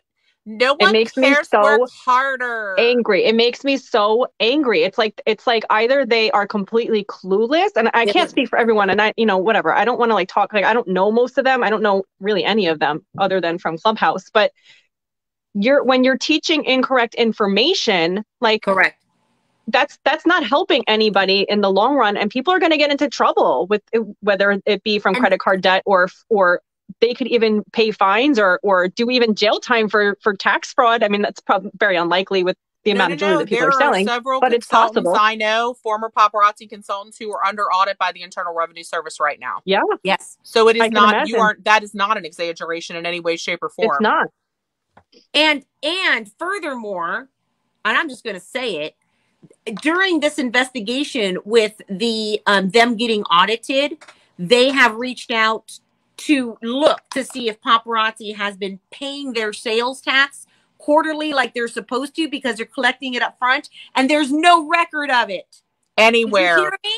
No record of it. Not in a single state. So they're collecting sales tax, and they're not turning it over in such a way that a state administrator can track it and give credit to the former consultant on their tax return. So I'm not going to say that Paparazzi isn't paying the money. I'm going to say that it isn't obviously turned over, so that if someone is audited, they have proof that it has been submitted on their behalf. So who do we talk to I don't even know who to call to see if it's being submitted. I guess I would call the people who have been audited have contacted Paparazzi, and they state that they do not have to turn that information over. You're not going to get a correct answer from Paparazzi. I'm talking about the only way people have been able to prove that they paid sales tax is if they have access to the packing slips or invoices that they received as receipts when they first purchased jewelry. A lot of us threw those away. So I would check my inventory. If it was fine, I would toss that packing slip away. Now, do I have all my receipts in my email? Probably not anymore. Because once my order was cleared, I didn't worry about it anymore. I trusted that the company was doing the right thing. Yeah, I would definitely, I have to now do my own research on this, because that's a lot of jewelry in just 1 year. Yes. In just 1 year. That's a lot. And to the person that asked the question, Heather, you're asking the question, people are saying it's okay to sell Hostess Rewards as long as you do them tax-free. Is that true? Absolutely not. No, that is not true. That is another piece of misinformation. What are and it may be true in your state if you're in a state that does not tax the sale of costume jewelry. And I do believe that Angela Mata mentioned that Alaska is a state that is tax-free for those purchases. You may be in a state that is tax-free, but if your state expects sales tax to be charged on a sale of a piece of jewelry, then you are expected to charge sales tax on that Hostess Reward and submit it to the correct state. If you're selling it in state, there's a whole discussion about when sales tax has to be charged and when it doesn't by somebody selling it retail. But those are not tax-free because they were free to you. Right. Paparazzi just didn't collect tax on them because they're assuming you're giving them away and not selling them. That's why it's called a Hostess Reward.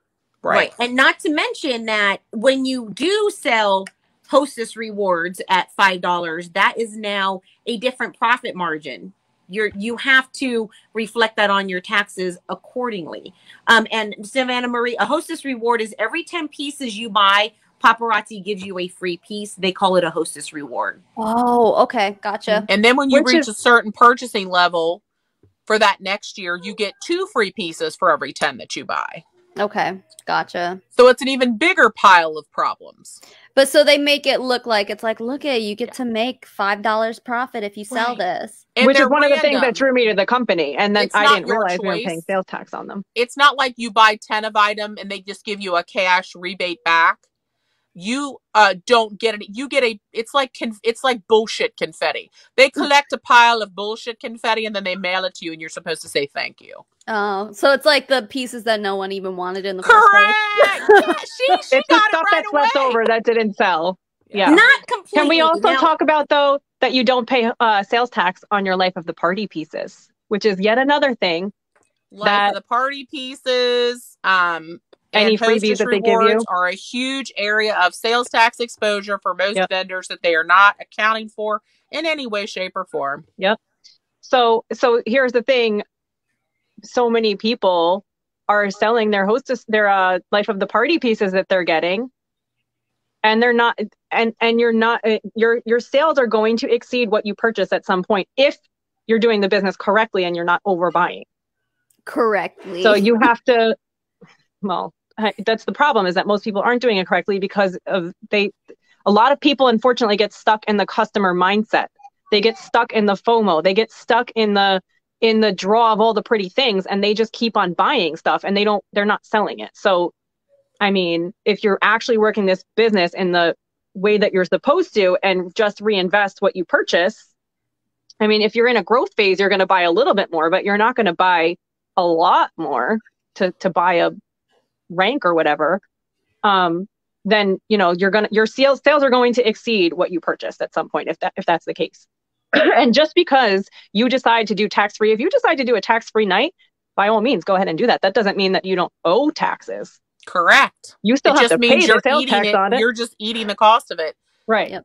Just like people that say, oh, if you buy $50 or $100, it's free shipping. Shipping's on me. Well, you think because you sold more pieces that you collected more money, but when you're only making a little bit per piece, you've literally cut whatever profits you might have in absolute half.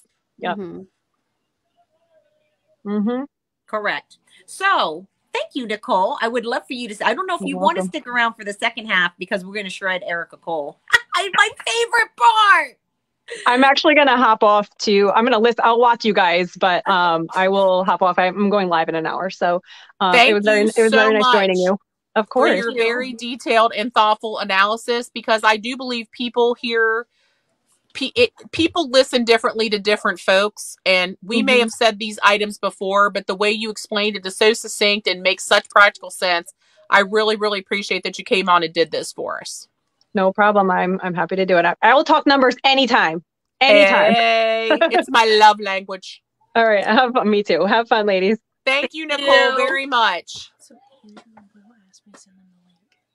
You're You're muted. muted. Sorry. I know that there was another person who wanted to join us for this portion of the show. Do you want to see if he's available? I think Carol. They just texted me. They are. Okay, So I'm that's gonna my ear. Go ahead. Do Carol. Yay, they're available. Oh, nice. Look, it's so nice.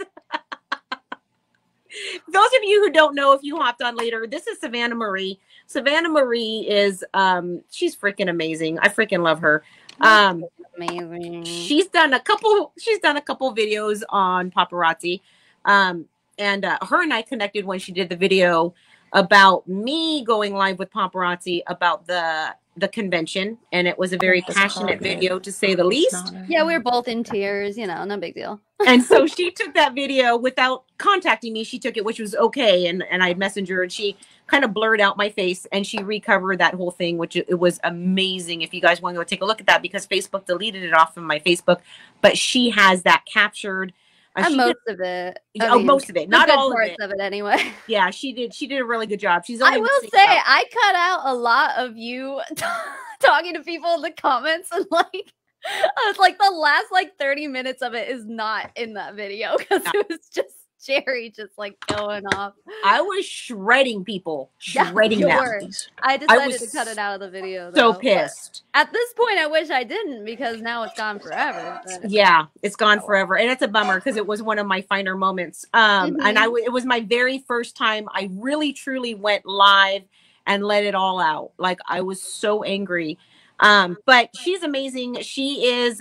She has a YouTube channel and she does anti-MLM information. So, and you guys know I'm not anti-MLM. Almost wholly. There's a lot of 97%, give or take.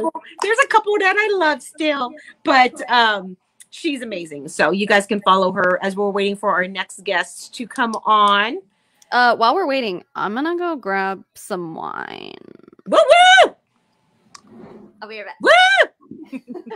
That will definitely make the responses so much more fun. And then I'm gonna leave Tracy solo for a second because I'm gonna go pee. Well, we're waiting for Andrew and them to hop on. So we're having an intermission. I feel like, yeah, there it is. There it is. Are we having audio issues or anything? No. No, you sound great.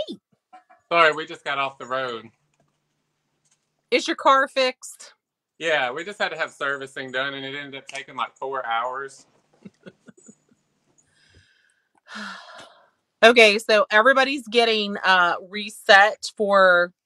Are we gonna do Colleen too? I get to read the email or the post, and everybody gets to react to it. Like this is going to be so fun for me. Yeah, y'all are quiet like last time, but I can at least make you out. I know. Yeah, I was like, God, we have got to talk about this. Like, this is such bullshit. He's far away from the from the microphone. Okay. On live? Yeah. Oh. I was like, I see Savannah and Jerry are like MIA. Well, Savannah went to get a glass of wine, and Jerry went to take a patty break, so she'll be right back. I thought we were like on a commercial break or something. I mean, they don't really have those, but I feel like I could hold something up and go doo-doo-doo. Yeah. Right. We can have tiny hand displays.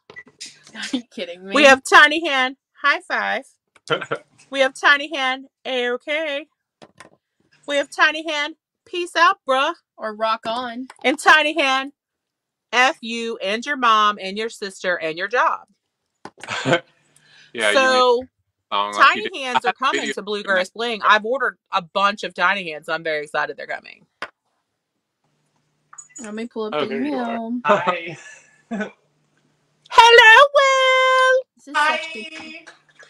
Okay, I'm very excited that I get to read this and then wait for the reactions because I feel like I'm not going to use a funny voice because I don't want to offend anyone. But where I can hear it good. It's going to be fun. Oh yeah, it ain't gonna work. Okay, so because it refers to trolls. The reason why we have Andrew here is because he actually, when he was in the company, partnered with another consultant, which I'm going to let him say the name if he wants to, because I'm not going to say that. He was under Erica Cole. So he knows a lot about her style. And we are going to touch base on an actual post, a predatory post that Erica Cole is so commonly known for in the paparazzi world, flashing her Louis Vuitton clothes, her cars, her, all this flashy shit with her $5 bling on. Telling you why you can be another Erica Cole in the company. So we're going to talk about that a little bit. And I think that Savannah Marie is going to freaking love this because I don't think she read it. So I went downstairs and my son saw me and now he's crying and I don't know how long oh God. You had to have your wine. You broke the baby. It says mom life. But yeah, he kind of had forgotten that I existed and now he remembered and now he's very sad that I'm back up here. Can we distract him with anything? I mean, my husband's down there, so. Oh, well, I mean, okay. I was like, I just left my baby downstairs. No. I just meant like, does he enjoy anything in particular, like a cartoon? Because I always had something I could turn on the TV and go, oh, but look at this, and they'd be like, So he yeah. he likes Mickey Mouse Clubhouse, but Word. like it's getting late, so he's just gonna be cranky no matter what. Anyway, so I got one. Okay, cool. So All let's right. do this. Savannah, you're gonna love this. You're gonna love it. Have you read this yet, Savannah? I have. Okay. I love it. So I've I read feel like it we because- should have reactions to, is this all of it? No, like this. Oh, it's a picture. I thought it was one post. I was trying to scroll up. No, I'm Okay. pretty sure she's Sorry. Technical difficulties. Okay. To my fellow paparazzi consultants, recently I've had trolls come on my post and claim I'm not a business owner as an independent consultant. Some are former consultants that failed, and some are just MLM haters. This is why it's important that you understand your industry and be knowledgeable about your business. I actually respond to them because I love debunking their false claims and proving how ignorant they really are. Let me help some of you that may be experiencing this. First, when they say you don't make your jewelry and you have to purchase from Paparazzi, ask them, does the owner of Amazon, Walmart, Dillard's, Target, or JCPenney make the products they sell? Wait for it. Who gets to go first? I feel like we should do a round robin, starting with Savannah. Okay. I think I need to have this like in front of me to look at. I know Andrew sent it to me. You're a in my visual person. DM. That's fine. I am a understand. visual person. Yeah, I need to like look at it, but let me pull it up in my. Ask them, does the owner of Amazon, Walmart, Dillard's, Target, or JCPenney make their products they sell? No. I'd like to start with all of those companies offer a wide variety of vendors that they can negotiate prices on, whereas with Paparazzi, you are trapped into one price point and one vendor only. In fact, one product only, because you are an independent consultant who's not allowed to do anything else but Paparazzi. You are independently free to be exclusive with Paparazzi. Can I go next? Can I go next? Yes. Oh, she might be referring to the fact that Misty Kirby states that she actually creates all of these pieces and they are exclusive to Paparazzi jewelry. Oh, I don't believe Andrew was throwing dice, but I'm not positive. They are exclusive to Paparazzi jewelry. Do we not see those pieces all over the motherfucking place for cheaper than Paparazzi? Yes. Savannah, do you have any response you'd like to make to that first item? I just think this is a really dumb argument in the first place because, like, I don't think any of us MLM haters are, like, bashing them for not making the product that they're selling. Yeah, that's what I said. What's your fucking point? Yeah, that's not it. Like, what? That. That's a straw man. That is a complete non-point. I believe this was a made-up argument. Well, I mean, maybe someone would say that, but that person would be a hypocrite if they shop at all those places also. It's like if that is an argument to you, then you better not shop at all those places you just listed. You know what I'm saying? Like, yeah, part one is a moot point. Like, it's irrelevant, makes no sense. So part two. Okay, second point. Second, when they say you have to follow rules from Paparazzi, ask them, are the thousands of Chick-fil-A franchise owners who are governed by the Chick-fil-A headquarters not business owners? Wait for it. Is Chick-fil-A going to come in and steal their business away from them? If they do something that they are deemed to be wrong for, such as selling Girl Scout cookies? Okay, like, I'm reading this again. First of all, like, again, it's a moot point. Like, yeah, duh. Of course they have to follow rules. Again, like, but I think what it is that they're not independent business owners. They are contractually a 1099 subcontractor. Like, we know that. So it's like, yeah, of course you have to follow rules. It's not a fucking secret. And then a franchise owner, yeah, like, but the problem is that they're running around yelling about how they're business owners. And it's like, but you're not though. Franchisees are not subcontractors. Franchisees enter into an agreement, a contractual agreement, to utilize a brand and source products for that branding from a corporate location, then they sell independently. They hire their own employees. Corporate doesn't govern where they get. There are a lot of supplies that are local. They get their own local supplies. They make their own hours. Mm-hmm. Yeah. None of these things are. Paparazzi attempts to govern all of those things. And I'm sure, you know, across the board, everything is uniform with something as legit as a restaurant franchise, not where, you know, we have people who are, one person's fired for something forever, and you can say, oh, they've been turned in over and over. Bullshit. Like, we've watched it, we've seen it.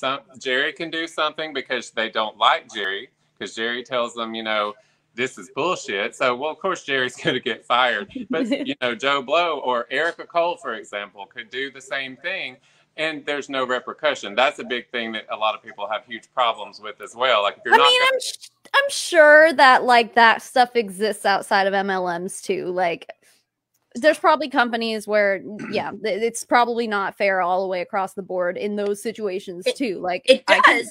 However, Savannah Marie, when that does happen in those companies, you get unemployment. There is repercussions for the company firing you. There is no repercussions whatsoever for paparazzi. That tells you to fuck off for no reason whatsoever. Yeah, a franchise agreement actually lists the period of time and the potential damages for either the corporation rescinding your licensing agreement and your investment being returned to them, or you backing out of the licensing agreement and what you have to pay them over a period of time. There's actually separation rules in place that are fair to both parties because it's a negotiated contract, unlike the single-sided contract that is the consultant agreement from this company. Hello, Pop-Tart! Yeah, I just think that that's just completely incomparable, really. That's just another moot point. That's what I'm saying. It's like, okay. Yeah, again, like, okay. And I don't think they're arguing that. I don't think any of those people, as they are selling the Chick-fil-A products, are making 65 cents an hour. Yeah. Like what I said, look, we were driving and I was like, God, I wish I was on there right now so I could say this. I'm like, a lot of you are literally making less than the sweatshop workers making this jewelry. I believe Roberta Blevins did the math and found out that it's like literally comparable to prison wages for like 95% of people in multi-level marketing companies or something like that. And at least they get released at some point. Mostly. Okay, this is the third point. Third, when they say we don't make 45% off, not off our sales, ask them to multiply $5 by 45%. Tell them to use a calculator because most of them are slow. Then tell them we purchased jewelry for $275. Wait for it. We just spent over an hour talking about this. Like, I believe we've debunked the 45% profit margin. We don't even need to respond to that point. Hey, can I just say this, Tracy and Jerry? Yes. We gave them people their calculator back. Boom! Because we actually did the math and we ain't slow. Boom! Did you hear that? I may be slow at doing math because I check my work, but that's just the OCD in me. But, you know. This argument is extremely surface level. Like, here's the equation, and there it is. That's math. It's like, but you're not considering, that's the tip of the iceberg, and then there's like everything underneath it. You're not considering any of that. Because they're pandering to people who only are looking at it surface level. They're trusting that ignorance will lead them to their little promised land, and it's only leading to Erica Cole's promised land and all these other elites' promised land. You know, like I can't even speak for Jerry, but we sold like $80,000 a month in jewelry. Okay, $80,000 at $5. I have the actual receipts to show that, and we still had thousands upon thousands upon thousands of pieces on hand. Like when my ex left this house, he took out, what did we figure out? Like $180,000 worth of jewelry that was still sitting. That's retail value, like $90,000 or $88,000. I have the American Express receipts over there on the table. I can show you if you want. But that's fucking crazy. Wholesale value, $90,000 of jewelry, and we still We had nice, and this is what I want people to get. Our success and some of ours, it's not duplicatable anymore. First of all, the company's too far along. It's too oversaturated. But even when we had all those things and the creature comforts and a $15,000, $20,000 a month commission check as A-lister, and then on Maven A-lister it grew, you know, we still had very little actual liquid money. That's what everyone looked at us like we were rich. We had very little liquid money. We were told, get the new cars. Yeah, you know what I got? A $60,000 BMW that cost me out the ass. And I just had to pay like $700 to get it worked on now that the warranty's over. You know, like, we had all the creature comforts, the house, the cars, and we still had hardly any real money once we paid Amex every month for all the jewelry we were buying. And that commission check, unless you are a top of the top of a top, like your Lux jet setters, your impressionistas, that commission check's hardly even enough to offset all the money you're spending to run the rest of the business. Like, this is just truth. I'm not bitter and mad about this. I'm trying to, you know, hope that people who watched me and bought from us will see that, look, here, the truth is this. I hate it. It's ugly, but it's the truth. And the truth is rarely what you want to hear. Okay, here's the fourth point. When they say our founders force us to, quote, buy, ask them if you are required to purchase 100 pieces annually, which equates to $275, is an unreasonable request, because that's the only purchase required from our founders to maintain our ID. Wait for it. Can you reread that again? Because the grammar is so awful. Well, I'm not having even a trying. stroke. I'm not even trying to dismiss her lack of proper editing. It doesn't matter because it's untrue. You have to buy 100 pieces in one calendar year to maintain your consultant ID. But if you do not purchase a minimum amount of jewelry per month, you actually do not get a commission check from your team. So this is a very misleading statement unless you are only selling products, not also managing team commissions. It's basically like that in every MLM too. Like, you hear all the time, the distributors are always just like, oh, we have no minimum sale requirement. It's like, you do if you want a commission check from your team. Like, if you want your bonus check, you have to. You have to. Which is and you know, with these trainings that we're given, you know what, we did them. We traveled around and booked, you know, event halls and stuff to hold trainings. And, you know, the trainings that we got from like Erica and stuff, it was all, and even directly from the founders. I know you have too, Jerry. We've sat in the Dominican with Trent Kirby and people like this and have listened, and they don't train us what? I would never sit remotely next to them. No, even when I was that high, the only time I had to be that close is if she came and sat next to me because there was a seat open at the table, which I wanted to vomit. No, and I was never that close next to Trent Kirby. Well, I've sat to hear him spew bullshit from his mouth. Stop it. That's not what we're talking about. Yeah, and listen to these kind of things, and the whole premise of the business is, you know, buy. Well, build a team. Like, when you're hearing, if you're an elite getting training from a founder, you don't hear jack shit about how to sell all of this just gigantic amount of jewelry that you've got. You're not really trained on that ever. You're trained on how to build a team. That's where your wealth lies. Build a team. That's what it's all about. I mean, period. His biggest thing that he preaches when he's on the stage, and everybody knows he says this, is if you quit in paparazzi, you're quitting on yourself. You're a quitter. You want to be a quitter. And so many people, Savannah, I swear, this really resonates in people because they're like, Jerry, I would have already have left paparazzi, but I'm no quitter. You're losing by staying in paparazzi. This is the one time when quitting is going to benefit you. Yeah, I mean, let's talk about the bite model, like emotional control. They're in thought control too. They're trying to get you to make sure that you are thinking in their exact same way, and they will shame you if you think any way different. That's a fucking cult. That is 100% a cult. And someone actually made a point that if you don't meet the minimum requirement as after a regular base level consultant, it's 25 pieces a month or 50 personal volume. If you don't sell that much or purchase that much yourself, you can make sales on your personal website. If you sell 20 pieces on your personal website that they give you, you actually get 0 commission from it if you don't meet the minimum. So it isn't just that you get a team commission. Some of your sales commission is also absolutely defaulted and you don't get it. So that may only be $35 or $40 a month. But if you don't meet the minimum amount of sales or personal purchases, then you also don't get your commission from sales. So people who say, well, they give me a free website. Well, that's fine. They give you a free website. You make all your sales from your website.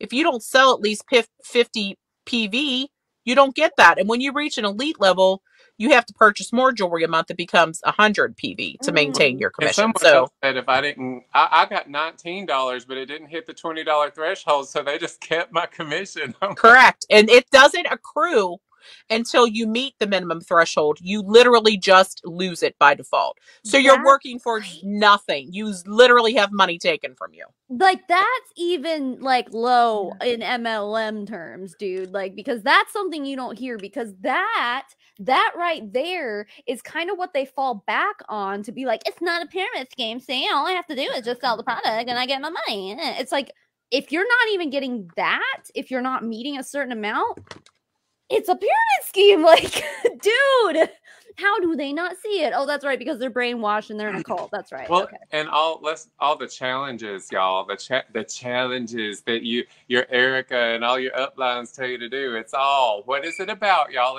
Is it about whoever sells and shows us the proof that they sold this many pieces today wins the challenge? No, it is about whoever orders the most today goes into a drawing. I'm going to be giving away $1,000 cash or a flat screen or whatever. It's all about whoever orders the most gets entered to this. I mean, it's just freaking like the writing's on the wall. Like, how do you... The distributors are the customers, so there you go. Yeah, we are the customers. The consultants are the customers. And whoever says they're not selling all this, the ones that are selling so high, they're selling it to other consultants, period. I did it. I've got 1.5 years worth of receipts in there right now. I could pull from comments sold and show that. Like, times 5, times 10, like, we maybe sold 5% to real people, like real customers. Yeah. And I know, Tracy, you were saying the same thing too. You were saying, like, I think in our video, you told me like 70 to 80% of people who bought from you were distributors, other distributors, not even real customers. It's just wild. It's absolutely wild. It's a hive mind. When we figured out that we had access to pieces that were selling out to everyone else, and I could get them at 3:00 in the afternoon, I bought as many as I could, knowing I was going to sell them on to the next group of people who couldn't get them, because that is what the consultants above me were doing. That is what my elite uplines were doing. They were going live and selling jewelry, but all the people claiming it from them were current consultants. And I knew I could get in on that. Yeah, that is what you're in it for. Right? Yeah. Point blank, period, dude. So does she have another point? She goes on. The last point, and I feel personally attacked. Lastly, when they say they are in debt because they have so much inventory they can't unload, ask them who made those purchases. Ask them what was their motive of buying what they couldn't afford. Ask them why were they saying they were top sellers if they weren't selling what they were buying. Wait for it. Because it's a cult. I purchased a lot and I was among the top sellers. That doesn't mean I was making a profit. I sold thousands and thousands and thousands of pieces of jewelry on a show. I challenge this iconic bitch to show us all of her fucking inventory and what she hasn't sold. You want to make a statement like that, you misleading piece of shit? I challenge you to show the real shit, because you won't, because you're not real in anything you say or do. That's right. Anything you say or do. I challenge you. People saw my shit. I showed them my inventory. I'd walk them through the house and show them my motherfucking inventory. And bitch, you don't sell like I sold. And for you to hit the levels that you hit in LOP, you buy more than you sell. I saw your receipts of your $300,000 a year sales. I sold that in 6 fucking weeks. So don't preach that shit to people. Don't preach that shit to people. I did $1.5 million a year. You ask her to show her piece commissions. of shit. Let's see where all her money's coming from. But wait, But wait, because this is where it all gets once again super culty. Don't allow people to bully or mislead you based on their past experiences or poor financial decisions. You are a business owner. You decide how much money you want to make. You forecast your sales projections. You purchase what you feel is adequate to support your clientele. You market yourself, your team, and your brand. You set your own hours of operation. You put forth the effort or not. You deposit every earning into your account. You are responsible for your income taxes. You are responsible to learn your craft, read your terms and conditions, and build your market. You decide to recruit or not. It's all you, boss. This may not be for everyone, but it's for me. This opportunity has changed my life and thousands of others. I believe in the mission. I believe in the product. I believe in the compensation plan. I'm thankful that I get to make sound business decisions every day to ensure success. God gave me the opportunity to change lives. Oh, wait. I don't know why I have a piece of paparazzi jewelry right here, but I'm gonna put it To on. all the paparazzi haters, cheers. We not going nowhere. I wonder where she will go if they have to restructure their commissions like Well, LuLaRoe did. we not going nowhere. I wonder if the Nice. FTC steps in and they have to restructure their whole comp plan where they'll go. Well, don't From you making actually have to $300,000 a have month to 20? profit to have a comp plan? I mean, And what about production, Tracy? Weren't we talking about how we've kind of found that they make a certain amount of jewelry that basically guarantees that most of it will sell out and then it will be then circulated back to completely within the company to the consultants? Like they designed it that way? well, they limit it to encourage fear of missing out. Their entire marketing scheme is we will only make a limited amount of this one product. So if you do not buy it now, you will not have it for your company and you will not have it for your customers, and they will leave you. They will leave you and they will go to the consultant who did trust us, who But your did buy. customers are only other consultants. Oh. I thought I put all my paparazzi jewelry in a bag, but somehow it's just floating around my desk. Oh, girl, you have a mermaid bracelet. Those were like the hot ticket item after seeing. And anal beads. And anal beads. Look, that mermaid, we used to buy hundreds, like 300 of those every time they dropped. And then one day, because they all sold out to the consultants. And then one day, this is what I call the day the mermaid died. The green mermaid bracelet dropped. I think that was the first one, the day the mermaid, wasn't it, Jerry? The green mermaid, like she's got on but green. It dropped. We got 100. We go back to get more, and they're still there. We're like, oh, score, got them. Go back to get another 100. Score, got them. I look back 2 hours later, they're still there. Fuck. Oh no! I feel a song coming on. Yeah, we still had about 200 of those whenever he absconded with all the inventory. Oh man. I feel a song coming on. Sing it. The day the mermaid died. And they were singing bye bye. Miss American Pie. Buy every bracelet for a mermaid with a scaly sequin hide.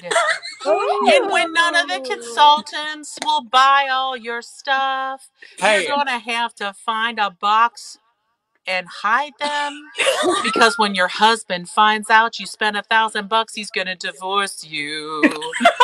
And this will be the day that I die. Like, I want to know what the people know. The people They're singing in that box far, far away. I want to sell to the other consultants. They'll buy all this shit because they can't get on at 3 p.m. I'm gonna be a bazillionaire with fabric flowers in my hair. You hear it? That was good. Where The elite live, up where they're rich, where I can buy a Gucci belt too, bitch. I want to be with y'all up at the mall, part of your world. Oh, I'm so doing a parody to that once And that's we get, tea time, bitches. and it's gonna end with Oh, the feedback! Oh, Jesus! Oh, Jesus! I was calling my friends, the dolphins, to come and get these mermaid bracelets and return them to their friends. That's so funny. wow. I'm dying. I remember I teared up a little bit there. walking around with us. What do you call them? Dalmines. Down where they scam, down where they buy. They're the customers of my life.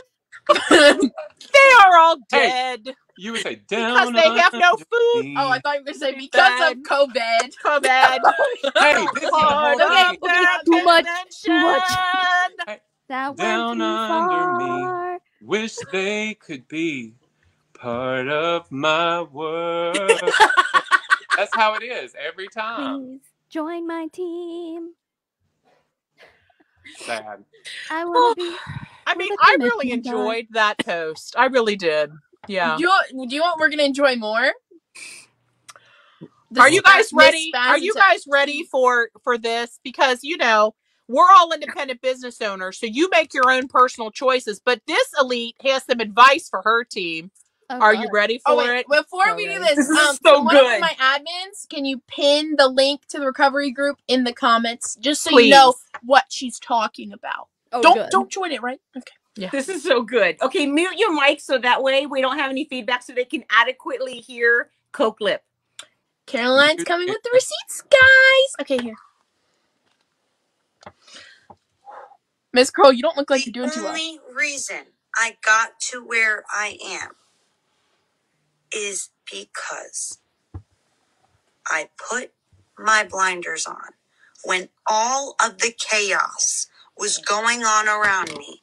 I hyper focused and saw the vision. If you cannot feel the vision, if it doesn't make you want to cry your eyes out, that if you get canceled, then this isn't the business for you. Because I know what I feel in my heart. And look at this. This is the most I remember insane that day. I remember that day. That was the best day of my life. Right there.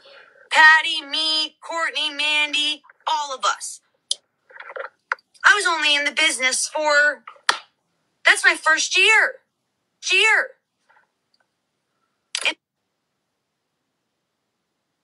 What happened? Oh, I forget. This is where the video ends. I have to go to the other clip. Oh, there's another Sorry, clip. sorry, One sorry. moment. Another clip is coming. Remember, stay focused.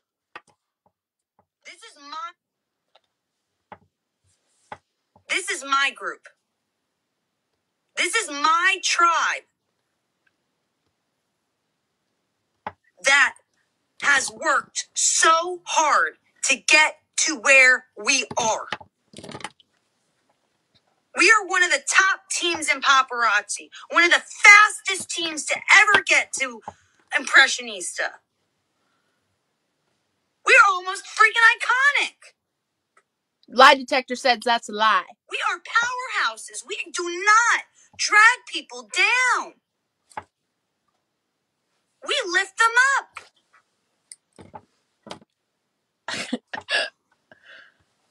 If you are in the recovering paparazzi and not happy about it, that group I'm talking about, Ashley G down there, that group. If you are participating in a clubhouse talk about a documentary, I was sent a list yesterday of people that they are gathering for sections to be in charge of for the documentary.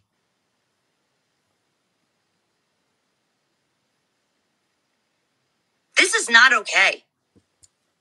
This is not okay. And I'm sorry if you are new to this group, Because you know what?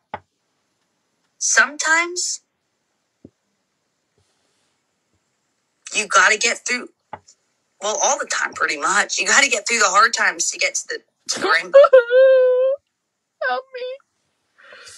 So if we have to do here. I'm shaking. some New Year cleaning, that's what we're going to do.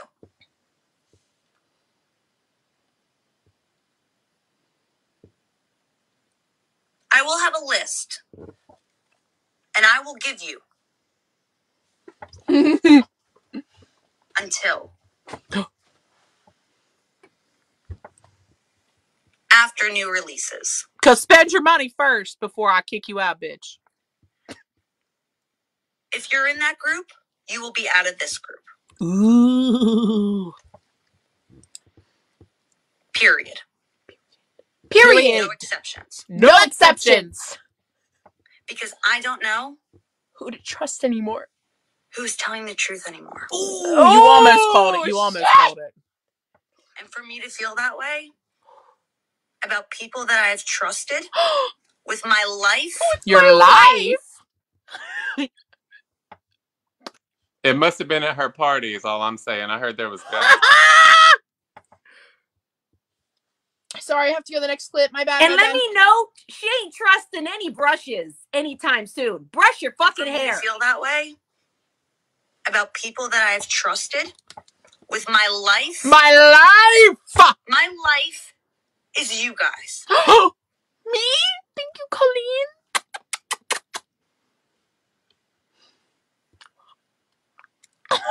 And you have control over my VIP group as well. You're in control of your VIP group. And in that group, Is she okay? What she just now the bells are ringing in my He's head. malfunctioning. I think the bells are already ringing. Bells are I'm gonna ringing. listen to my upline. It is Christmas. I am not going to give any more chances. No more This is the last chances. chance. This is like the Tati video all over again. I don't care if this team has to be cut in half. Cut in half. Slice. I don't care if my commission is 0. 0. It. I'm not in for the money for the money anymore. Oh, not now because she's got all the money. Because all my lives God, she did not. was to make a couple extra bucks in the beginning. Well, you The made beginning. it. I can't. She's like, my house is paid off. I'm not in it for the money anymore. But my why has changed Is it a Z now? from making money to helping you stand next to me or to jump me. Jump you? And I haven't heard Is that anyone use that invitation? term My since chance. middle school. Does she mean like jump me, like beat Patty me up said- outside? I Or? think so. I jumped her. Why did she just keep going? Why do you beat up Patty? Well, it's easier to And jump she over does her when not she's have no squatted on the jealousy in her potty. heart. I can't do this. What the fuck did you just say, Tracy? It's easier to jump her when she's Squatting on the potty. Patty did a clubhouse, and she was so, we don't know what was wrong with her. She said she was sleep deprived. She was so sleep deprived that she literally went to the bathroom, said, I have to go to the bathroom. I'm going to mute my mic, and forgot to mute her mic and was peeing publicly to an audience on Clubhouse. So now we call her Potty Pee-pee Patty. Patty. Patty Potty. You Pee-pee do that Patty. a lot. Okay, let's finish this video, y'all. Oh my god. That's funny. The only reason I got to where I am is because I put my blinders Wait. That's the wrong clip. Is it? We've already put our blinders on. Or is she repeating herself? I think she was. She put Oh, here it is. her blinders on. No exceptions. You are in this group or you are in those groups. So any admin, and I'm going to start to make people no, actually I can't. I learned my lesson on that one. Okay. Anybody who is in that group, please do do yourself a favor and leave. Thoughts, What's feelings, emotions, I reactions. think that she needs help. I believe that this is a prime example of information control. Right? Because if you're in that group, you can't be in mine. Exactly. So it's either us or them. And I have to say that there's more than two choices. There's you can be in her group, our group, or no group. There's more choices out there than just the two. Colleen, Nicole. She's got a list of people. A list. You're missing a few people on your list, Colleen. Who are gathering information for what? Yes. A movie? A movie? They have a logo and everything. A documentary, you say? Well, they all want to say, this isn't for everyone, but it's for me. And don't try to take down everyone else because, you don't like paparazzi. It's like, they're missing the mark. We're not trying to take down, hurt them. It's not about that. Or, the consultants of paparazzi, it's all these people who are sinking their life savings and, all their money into it so that people like Colleen can then be rich. And if that affects them adversely, well, you've been making $200,000 a month for the last however long. I hope you saved up and paid your bills, because it's not right for you to mislead and take advantage of these people's dreams and hopes to encourage them that if they just buy a little more jewelry, that all their dreams will come true and they'll be you one day. They won't be. You'll continue to be rich and they won't. That's what I don't get. It's not for everybody. No, it's a fucking scam is what it is. And it's meant to keep all of you and Misty and Trent, Shani and Ryan rich. And everyone else to keep feeding them up the pyramid. And Colleen, when you actually did spend a day on yourself and you went shopping for your Louis and your Gucci's because you're not in it for the money anymore, did you buy a fucking brush? Please tell me you bought a fucking brush. Okay, we have some commentary. We have some commentary for everyone. Where's Will? Does anyone want to see Where's Pop-Her's Will? I'm butthole? appreciating the cat butt because that is the perfect response to this entire thing. That looked Just exactly play it. like Just Colleen play it. Play it for Cole's the video. people. Play it for the people. Will, you're making your tea time debut. Welcome to Tea Time, Will. And I just want to say this because I was for a long time afraid to, really say anything against it because of paparazzi being, a lot of my affiliation because I was in it and all of that and pretty big in it and whatever. So if you want to unfriend me, if you're wondering what side I'm on, well, clearly it is here. I choose to be on the right side of history as I perceive it. For my integrity, I think what the little bit of good that it's making for the top 1% is not worth the sacrifice to all the little people on the bottom. So yes, I plant my side firmly behind Tracy and Jerry and everyone else who's we're trying not just to hurt anything, we're trying to make a difference for good people to quit getting screwed.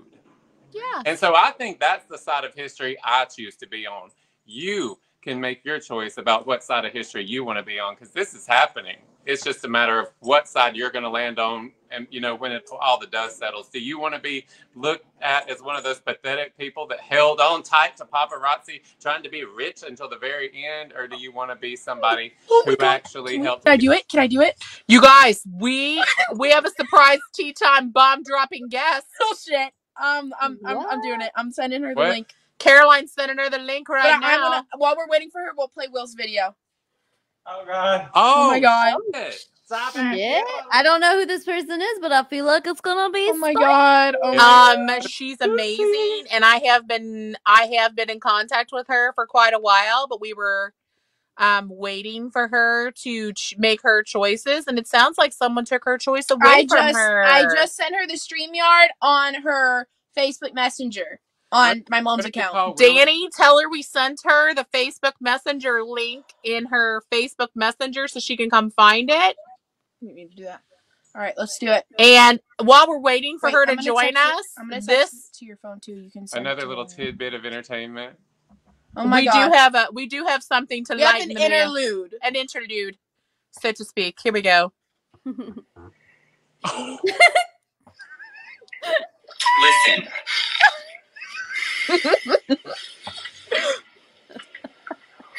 Is that the potty in the background? You want to be a part of this team? Stop it. That's so good. I'm going to start making people admit. No, I'm not. I've learned my lesson. I'm gonna start going through, and I'm gonna block you and all your friends who were in the group. I don't know who to trust anymore. They're making movies, and they have a logo. So, tomorrow, after new releases though, tomorrow, when new releases drop, if y'all check out the new releases, I'm blocking all of you if you're not off the page. I'm serious about this. So aggressive. God. Bravo, sir! I have some wig on the way. I'm so excited. The genius. Jerry has a wig on the way. Yes.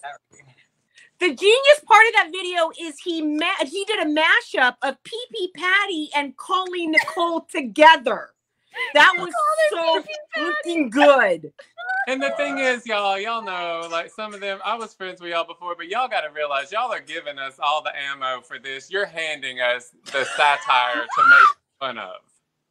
How do you think I have a career? Right? You're giving us this shit. It is we can't make it up. It's too good. I'm kidding. Like 50% kidding. Right. You're legit not really. kidding. Legit not kidding. I can't do anything. Like kidding, but not kidding. They just don't stop. Like your. That shit was so funny. I swear. Yeah, I can watch that every day. Whew. I can't wait to see the Mitzi wig. Did you see the video that Analytical did? The TikTok that Analytical did for me, Savannah Marie? Oh, it's so good. She did such a good job. Well, Griffin just broke this paparazzi. Yay, Griffin! Don't let him put it in his mouth. Don't let him put that in his mouth. Well, I'm pretty sure this is plastic. But I don't know. We're going to be researching the plastic too. That's just toxic shit, dude. Don't do it. Yeah. Well, I mean, he knows what's good for him. And he's like, fuck this, Mom. Why are you wearing this? My mom can't be seen with anal beads on her neck. No. I can't on tea time, baby. I got to keep her straight. Thank God I was crying for you. You needed some damn help, Mom. Yeah, clearly. No, he's a grumpy boy. We have invited our guest. We'll see if she can hop on now. If she can't do it, we'll have her on another night. But oh man, that would be juicy. I will be happy to sacrifice my spot on the screen for her. You don't have to. We can have up to 10 people. Oh, okay. Ooh. Sorry guys, I'm whipping out a boob right now.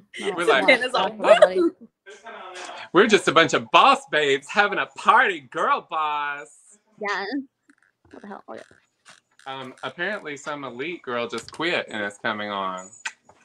Oh, she didn't quit. She got terminated. Huh? I think it said she got terminated. Oh, she didn't quit.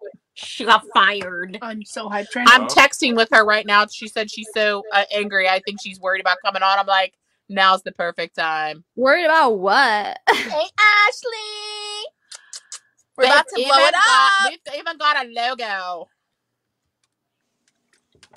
Hey, she's not part of Paparazzi anymore. She's got nothing to worry about. She'll be on in 20. She'll be on in 20. She's getting ready. I can't guess who it is. Like, how come I can't guess who this is? I can't guess because you won't be able to. But what was her rank?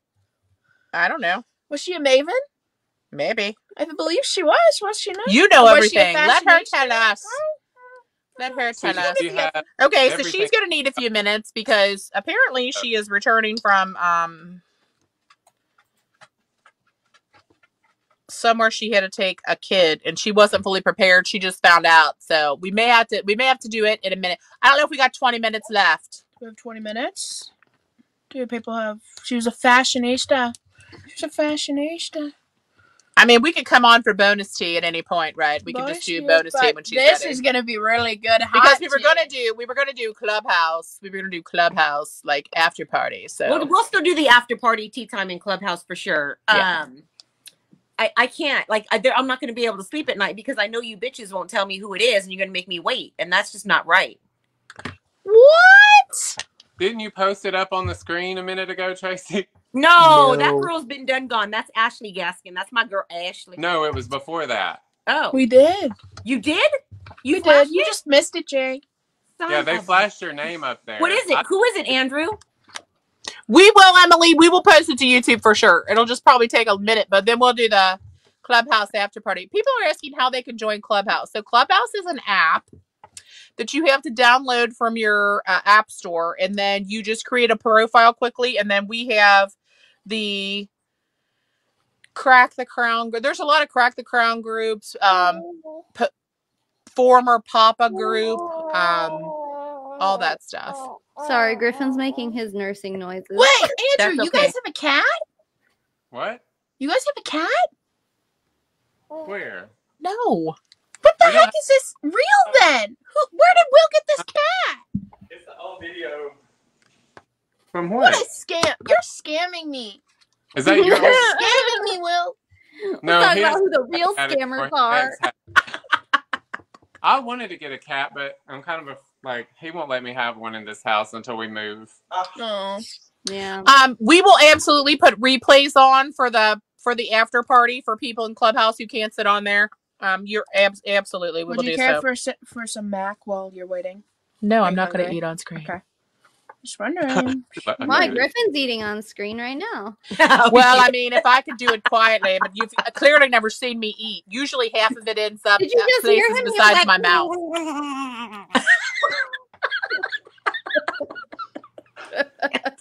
I can't. So you guys get the app looks like a guy talking into a microphone. Clubhouse is like crack though. It's like the good thing about Clubhouse is it gives everybody the opportunity to take the mic and tell their story. We have Thursday tell your story. It's limited to 4 minutes at a time interval so we can get everybody on there so we don't have like a whole Hallmark mini series of one person. But it gives people the voice and the opportunity to say things that they've been shut up from when they were in Paparazzi and they weren't allowed to say. And a lot of people just want the chance to say what they need to say in a forum where they can say it. And this is it. Now, it's not a private room. We do let all Paparazzi current consultants and ex-consultants in that room. So if you do tell your story, know that they will record you and they will come harass you because that's what they do. Oh, but yeah. if you're not afraid of that shit, then it gives you a chance to tell your story. And it's really reaching a lot of people and they can hear all sides of it. And we welcome Paparazzi consultants to come take the stage. You can ask me questions. Bring it on. And a lot of people have just come up and just talked about the fact that they're having a hard time making a decision to stay or leave. We have an open dialogue. It's been very, for the most part, respectful. We've only had to really kind of dip a couple people. I think it's pretty cool because you can listen to it while you do anything. You don't have to be watching a screen, which I know it's a little rough with our with Facebook for people. A lot of people don't really like it, but Clubhouse is just a whole nother platform and people can interact with us live, which is really cool. The fact that we can actually have conversations has been really neat. Mm-hmm. Yep, it has been. So a lot of people are opening up different rooms or asking about what the room is called. If it's truly a Crack the Crown group, we do put the logo and it's the actual Crack the Crown Clubhouse. There's a lot of other clubhouses going on that is from former paparazzi consultants who just want a talking forum. So just because you see ex-paparazzi consultants gathered doesn't mean it's necessarily a Crack the Crown on there. But that's, it's like the admins from Crack the Crown. But there is rooms that admins from Crack the Crown actually are on. Tracy and I have committed to be on the after tea party on Clubhouse together. Yes, Tracy? After this? Yeah, I thought yeah. So I know that I'm dedicated to doing after tea party on Clubhouse after the tea time shows. And then on Thursdays, we're going to try to make the Tell Your Story, just in case people have questions for any of the admins on Crack the Crown. Yeah, we'll be there too. I do have a message from E. coli. A message? What? She has a message for us. Somebody told her that we were going to blast her on tea time. So we're going to read this message that she sent us after they said that. So Yay! Oh, shit. It's a video. Oh, wait. Oh, it's a Volume's video? down. Cool. It's a video. Oh, Rachel, tell them thanks. What's up? What's up? Listen, if people aren't talking about you, then you're not doing anything in the world. Okay? 64, I'm Okay. Oh, yeah. Hey, that woman used to Oh, call she's doing her little something. brother. It's called Okay. misinformation. It's called gaslighting. But It's you're called doing something in the manipulating. world. Hey, she used to call me her little brother. Okay.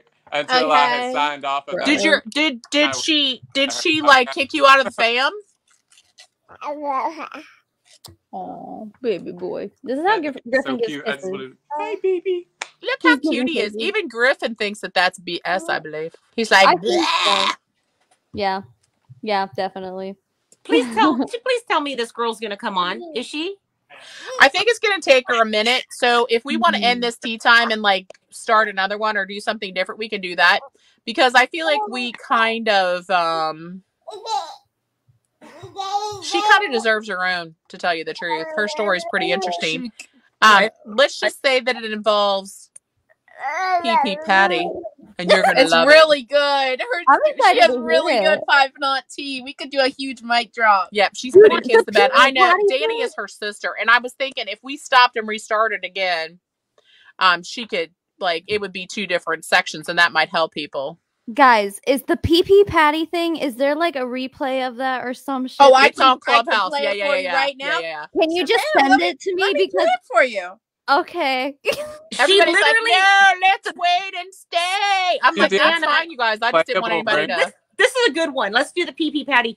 She literally bashes and makes fun of somebody who's had a stroke on this. It's really Oh, gross. can I play Oh, that? Can I please play that? So bad. Okay. Yeah, let me play do that. first. You play that. I'm going to take a break. I'll be right back. Caroline's going to play you guys some video in the intermission. So, Cussing because normally, you know, we don't cuss. We're very Christian. Cuss and made fun of that woman. What did she say? People on people that follow me don't generally have strokes, yeah. or something. I was like, No, let's let her say it. Let's let her say it. You don't one have sec. Let me pull it up, y'all. What? You know what's crazy is that, like, okay, because I obviously didn't know who Patty was before we did when I was on the tea time last time. I had no idea who she was. And there were like a bunch of people in the comments that are just like, Savannah, you were being too nice to her. Like, what? And even a bunch of people were like, oh, Patty, like, you've never said mean things to us before. I don't know. But everyone in the comments was like, no, she's clearly like not a good person. And I'm just like, give her the benefit of the doubt. Since then, woo! Do you know, Savannah Marie, that she had the audacity to tell people that we went through all the comments and deleted any comments that were in favor of her? I have never touched any of those comments in any of those shows and deleted anything. Same on my YouTube. I don't know if anyone was bitching about that, but like the only time I've ever deleted comments on YouTube is if someone's spreading like vaccine misinformation or something. Correct. That I don't want that shit in my comment section. But other than that, I'm like, you can call me a dumpster. You can call me a dumpster, and I'll just leave it there. Like, right. They're really just helping your algorithm anyway. And the matter of the fact is, she can't swallow the fact that nobody had anything good to say about her because it was so bad. Yeah. I don't know. I guess I've just like, I really gave her the benefit of the doubt for that one. But now I'm like, I see, and after reading everyone's comments and stuff, I'm just like, holy fucking shit. Like, because I felt like we kind of maybe backed her into a corner a little bit, and I was like, oh, I'll just give her the benefit of the doubt. But no, everyone else saw right through that shit. She told everybody she left because she had so much dick and so much bad things to say about those people that she was being very generous, and she just left so she didn't say any of those bad things. Bitch, just fucking say it. I think we can take it. She is such a liar. She left me with her tail between her legs because we busted her. Yeah. Right. Yeah. I'm going to play the video. Yes. Clip. So this is from Clubhouse. This is straight from Patricia Chevlin's mouth. The other person talking is Janet Radley, who's a friend of ours and is a Crack the Crown member and a recovering paparazzi consultant. I've recently had a mini stroke, so forgive me that I forgot her name. If I knew it, I would say it. Actually, I really appreciate listen. Oh my God, that's another thing. You guys all this praying and all this damn stop.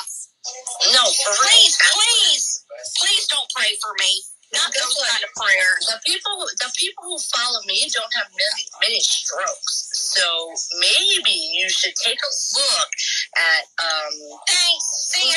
follow. The people who follow me don't have many strokes. What in the God complex is that? Like, what in the fuck are you talking about, Isn't dude? that disgusting? I mean, it's pretty fucking rude. Not just rude, but so narcissistic. The people that follow me don't have many strokes. Do they have maxi strokes? Because you actually blow multiple blood vessels in their brain having to listen to your horse shit? I mean, what the fuck is... Ugh. Like, when I text her, I was like, Patty, are you okay? Were you drunk the other night? You know, I just asked her because I was like, that did not sound like the Patty that I knew when she was sober. I was like, are you okay? And she's like, oh, I was just sleep deprived and exhausted. And I was just like, okay. Because I don't think that's really an excuse, man. I don't think that's the truth, man. Like, I've seen drunk Patty and sober Patty. I mean, let me just say this. I can be a huge asshole if I'm drunk. That's why I don't drink. That's why my husband doesn't drink. So not to try to act like I'm innocent. I will own my shit wherever it lies. But I try to change. I was curious. I think that baby is so cute. I thought she was drunker than Cooter Brown to have let those things come out of her mouth. I don't think sleep deprived I would have said anything like that and some of the other stuff I heard in that recording. Right. That's why I didn't get up and speak with her there, and I told her the same thing via text message. I mean, it's kind of like ableism there at that point. It's like, what? Are you really stooping to that level? You went down. It's so disgusting. Yeah, that blew my mind, honestly. Because I thought she was a better person than that until I heard it from because they've been telling me forever, you know. And I was like, no, she's good. She's a good person. And then I was like, whoa, that don't sound like a good person. And I just literally heard it from the horse's mouth. And I guess that's just like where I fell with Patty too, because I mean, I didn't know who she was, but like everyone was saying the same thing. Like, oh yeah, Patty, she's a good person. I'm like, okay, so it's just situational that she's this way. But like everything that's come out since then, I'm like, shit. Well, I mean, she's got an answer for everything, but most of it is something to do with her doctrine of religion, or that everybody else is just not working hard enough. Right. But she's going to pray for us. Thanks, Patty. I really need Jesus right now. Sorry, I'm like trying to watch my baby. I think we should make up a song that's like the Patty's Jesus song or something. I believe that a group called Orchestral Maneuvers, I think somebody already did. It's called Your Own Personal Jesus. Oh, fuck. Your own I'm gonna personal Jesus. Who was that? Who made that? Erasure, right? What? Who made Your Own Personal Jesus? It might not have been Erasure. Don't eat on screen. Don't do that. Don't do that. Go in my corner. Don't eat mac and cheese in front of me. That's me. Oh, I want mac and cheese. I know, me too. It's homemade mac and cheese too. Just show them before you start eating it in front of me. Can I just? Oh, that looks good. Depeche Mode. That's it. Thank you. Thank you It's all. my grandma's recipe. Nice.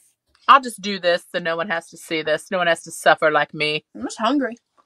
I'm so fucking hungry, dude. I mean, Griffin ate, Caroline's eating. It's like dinner time. I don't want to miss Molo's cheese spill. Yeah. Griffin just threw a ball down the stairs. Dude. This is what we resort to when we need the tea. Well, I mean, we could take a break and come back. It's only going to be like 5 minutes. Griffin, no. Hey. He figured out he can fit his head through the bars on the staircase, so now I have to watch him. Yeah, he can't get it back out. His head is kind of small. He's got a little noggin. But yeah, I have to. God, he's gotten so mobile lately. I just have to like watch every freaking move he makes. But so I mean, I guess I'll probably go cook dinner or something, and then maybe join you guys on Clubhouse if that's what you were gonna do. Yeah, that seems cool. That other person was gonna show up too. No, but I'm so impatient. But then I think that if we lose our window, it's not going to be as good. I know. Right. It's gonna be worth it. I know a little bit of her story, not all of it. I know a little bit of it. Because I like to be surprised too, so that my face speaks honestly about how I feel about it all. See, my baby's just throwing shit down the stairs now. That's how I feel most days. I just want to throw stuff down the stairs. I actually do that because with all the construction going on in my backyard, we usually can walk the inventory around to the back, but I can't do that right now. So we take our big heavy boxes and we slide them down the stairs. Oh, that's a good idea, though. That's a good idea. So far, It's he's jacking up my thrown- carpet, though. You know those boxes are dirty Oh, AF. God. I hate carpet, dude. I hate me too. That's the only downfall of this house. They put in brand new carpet in the whole house, and I'm like, why would you do that? They did What? that too when we moved in. We've been here for 6 years. Like 6 years ago, carpet still fucking sucked. What planet? Like, are you kidding me? So I had to rip up all the carpet and put down my hardwood floor. Not Yeah, all of it. There's some of it that's hardwood. This and- was all carpet before when we moved in. So Stupid. Tanya Bird Lane is asking if we'll keep this live up. We always keep them up. We broadcast them on 3 different places. We broadcast them on Bluegrass Bling, my page. We broadcast them on Feisty LLC, right? Danny said she's coming. Where the Okay. fuck is the P video? I want to see the P video. Or It's hear a clubhouse. It's in Okay, Let me I do it. want to hear the P audio. No, And then we Bombshells- actually have Feisty Bombshell a, VIP Facebook. Feisty Bombshells VIP Facebook. there it is. And then we also have just a Crack the Crown generic page that we broadcast it to. Oh, is it Um, on there? And then no, we're talking about our Oh, sorry. I had a glass of wine. My mind's That's okay. in outer space. And then we also have my YouTube as well. It's uploaded. Yeah, on so my then we put it YouTube. up on YouTube when we're done. There's all over So the yes, place. David Archer, we do post them to YouTube. It takes us a couple days because we got to kind of edit them. And Caroline likes to put her clips in there. They're so genius too. It's really They're just so the good. fancy photo covers that Caroline has to make. It's so good. I'm so hyped. Are you zenning over there? What is he doing? Looks like it. Dude, the ring light looks like 2 little weird eyes. Right? Reflecting in his glasses. He looks like he's doing yoga in some kind of lotus pose. And he's freaking also me a out. robot. Yeah, it's freaking me out. Yeah, so you guys download the app for Clubhouse. You They're can talking follow about anybody. Like it looks like you have 2 little eyes. It's freaky. Guys, I'm like, I think they're talking about me because I can mildly hear it. Yeah, we were. Hey, I have to tell y'all if you didn't hear already, they say Danny said she's coming 5 minutes. Oh. No, that's cool. Well, you know what I'm probably going to do is I'm going to go cook dinner, but then I'll keep watching you guys if you want to talk to her. Oh, wait. Okay. She's here. I think she's here. Hi. Oh my god. Just as Jerry leaves. Oh, Jerry's not here anymore? She'll be right back. No, she just went off screen for a second. She'll be right back. Unless she turned into a chair.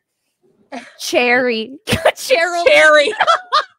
Or she shrank one or the other. Okay, so Hold on, I can't hear. Oh, man. first of all, I'm funny. just tell everybody who you are. So I'm Monica Lumonico. I have a team of 1,200, over 1,200. I'm a fashionista, but I walked away from paparazzi like a year and a half ago. Like before it was like cool to walk away from paparazzi. Me and Tracy have talked like a couple times about this.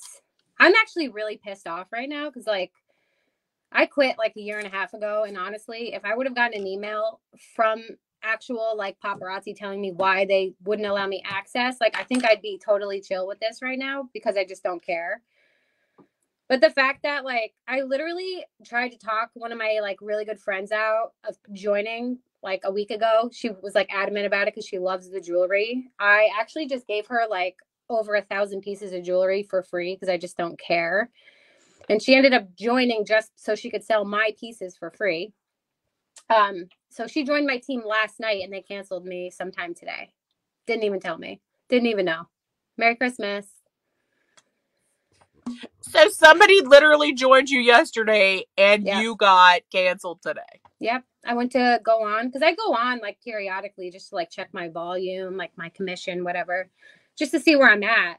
Because like, you know, residual income is a thing. Like I was an elite leader who always told my team not to order unless they could actually afford it. Like if you can't afford to buy the jewelry, don't buy it. Like, and I would tell them, I told them from the beginning, like me and my husband used to do trainings. Like when you're in a business like this and you buy jewelry, like you buy the jewelry, you reinvest your profits. Like when you sell the jewelry, you reinvest it, and that's the money you use to buy more to get you to point A, from point A to point B. I never told my team to order. If I got caught up in like doing the ordering challenges, I always apologize to them because it was never about hitting ranks for me ever. You know, I made a promise to myself, and I use this as a business model for my team, that I would never spend any of my profits until I hit a rank, which was producer for me, until I could actually like start pulling money out of that, because I knew once I hit producer, I'd be making over $1,000 a month, and I could use that for grocery shopping. And I use that same model for my team. Like I never, ever told my team to order until they were in debt, ever. But anyway, you guys I'm like so beyond pissed off right now. Like if you want to ask me questions, like I probably work better that way because I'm just like so mad. It's like not even funny. But so Mo is a fashionista, and when she said she quit, she meant she quit working her business. Yeah. About 18 months ago. She stepped away from it. She wasn't recruiting. She wasn't managing a team. In fact, you went so far as to just go off of Facebook, right? Yes, I deleted my Facebook. I actually turned people away who wanted to join my team. I was like, I don't have the time to train you. Like, I joined when my second child was only 6 months old. And from the time I joined Paparazzi till like this present moment, I had 2 kids. My youngest child is 2 months old. So like, I didn't have the time to like train anyone to succeed in this business. So I like refused to like recruit. I think about like 20 people. I probably turned away and was like, I can't do what I have to do as a leader. So I can't allow you to just join my team just to make money off of you. Like I can't morally do that. Like it was never about the money for me. I know people say that all the time, but like it truly was never about the money for me, ever. My upline is Patricia Shevlin, actually. I know her in real life. I've known Patty since like she was like 9 years old. She was best friends. Well, one of my little sister's best friends. That's who my upline was. So this is why I think that your story is going to resonate with a lot of people, because you've known Patty basically for the largest part of both of y'all's lives, right? Yeah, I've known her for a really long time. Have you ever seen this current version of Patty before? No. And this is the conversation that, you know, we kind of have had offline. And I don't want you to talk about anything you don't feel comfortable talking about, because I know that you're a really nice person and you don't want to talk about people just for the sake of saying their name. Right. But you had an interaction with her not too long ago where she basically was telling everyone that her newfound religious beliefs are the reason why she is so fiscally successful. Yeah. So I'm an actual Christian, and that is the biggest reason. One of the biggest reasons why I walked away from Paparazzi, because I went to Leadership Summit back in like 2018, and it just the way Paparazzi set up, it's set up to like feed people's egos, and like it's all about me, like look what I did. I went to Leadership Summit in 2018 and I was miserable. I was so miserable, in fact, that after I came home, I told my team I couldn't go live from like Leadership Summit because I felt guilty that the people who got me there, because I recognized that the reason I was where I was because of my team. I walked away from it because I was just like, I can't enjoy this with the people who actually got me here. Like, I don't want anything to do with this. And I was there, and it was like, everyone's phones were like stuck in their faces, like showing their, like, I just felt like it was kind of, and this is my own personal thing. Like, I can't speak for other people, but like for me to go live on my team page and be like, oh, look at this, that, and this. I came from like nothing, literally. So to do that, like, I feel like for me personally, it was kind of like shoving stuff in like people's faces, and it just didn't sit well with me. So like, I walked away after that experience. And I don't even remember what question you just asked me, so I just got so caught up in that. But you asked me about the altercation I had, right? So I saw her posting things about how, I prayed really hard for money. That's why, like, I saw paparazzi as an opportunity. That's why I hopped on this and I prayed for, like, that's the only reason I came to Jesus, because I wanted money. And I didn't even mention names. I was trying not to blast anybody. All I said, because I had people in my inbox saying, like, what is this? We have mutual friends, like, obviously, saying, like, what is this? You can pray for money and Jesus gives it to you. And so all I did was post a comment on Facebook, because honestly, it, like, really bothered me. I'm like, if anyone is sitting here saying that Jesus is a genie, like, they don't know the real Jesus, because he's not. Pretty sure the Bible that I read, whether it's the King James Version, New King James Version, whatever version of the Bible you're reading, I'm pretty sure Jesus says that his followers are going to be persecuted for his name's sake, not blessed with, like, monetary things in this world. And that was, like, the one thing that really just bothered. So I put up that post, and she actually commented on that post, even though I didn't mention her name. So, like, she obviously knew, like, I was kind of hinting, which I apologized for, because I should have just went to her. I was totally in the wrong for that. Like, I should have just been like, yo, why are you telling people, like, if they just pray for X, Y, and Z, like, they're gonna get what they want? Like, God's not a genie. I should have just said that, but I didn't. And I actually apologized for that. But it, like, didn't stop there. It just kept going. And it was like, she unfriended me, her husband unfriended me, and then she, like, tried to do this live thing where she was, like, trying to put me on blast. And I was like, yo, what is happening? Like, I know you in real life. Like, I don't understand. So my sister actually, like, was still friends with her and saw what she was trying to do and was telling me all this stuff. And then eventually I just went online and was like, no, this is what that meme actually means. You break it down line for line. Like, I wasn't saying Jesus wasn't any of these things on this side, because it was, like, basically what the gospel says about Jesus, and then, like, basically what, like, the prosperity gospel says about Jesus. And she was reading down the one line, like, trying to make it look like I was saying Jesus wasn't these things. And I was like, that's not how these work. When you do a comparison, you take one and you compare it to the other, one side to the next. Like, I have, like, no ill feelings really toward her. Like, it is what it is. She obviously, like, has a life with paparazzi, has built her life upon this. Like, that's just not something I want. So I just want people to understand, like, as a true Christian, like, everything that paparazzi was for me was just not, I couldn't sacrifice my religious beliefs and my morals to, like, continue down a certain path. So I walked away.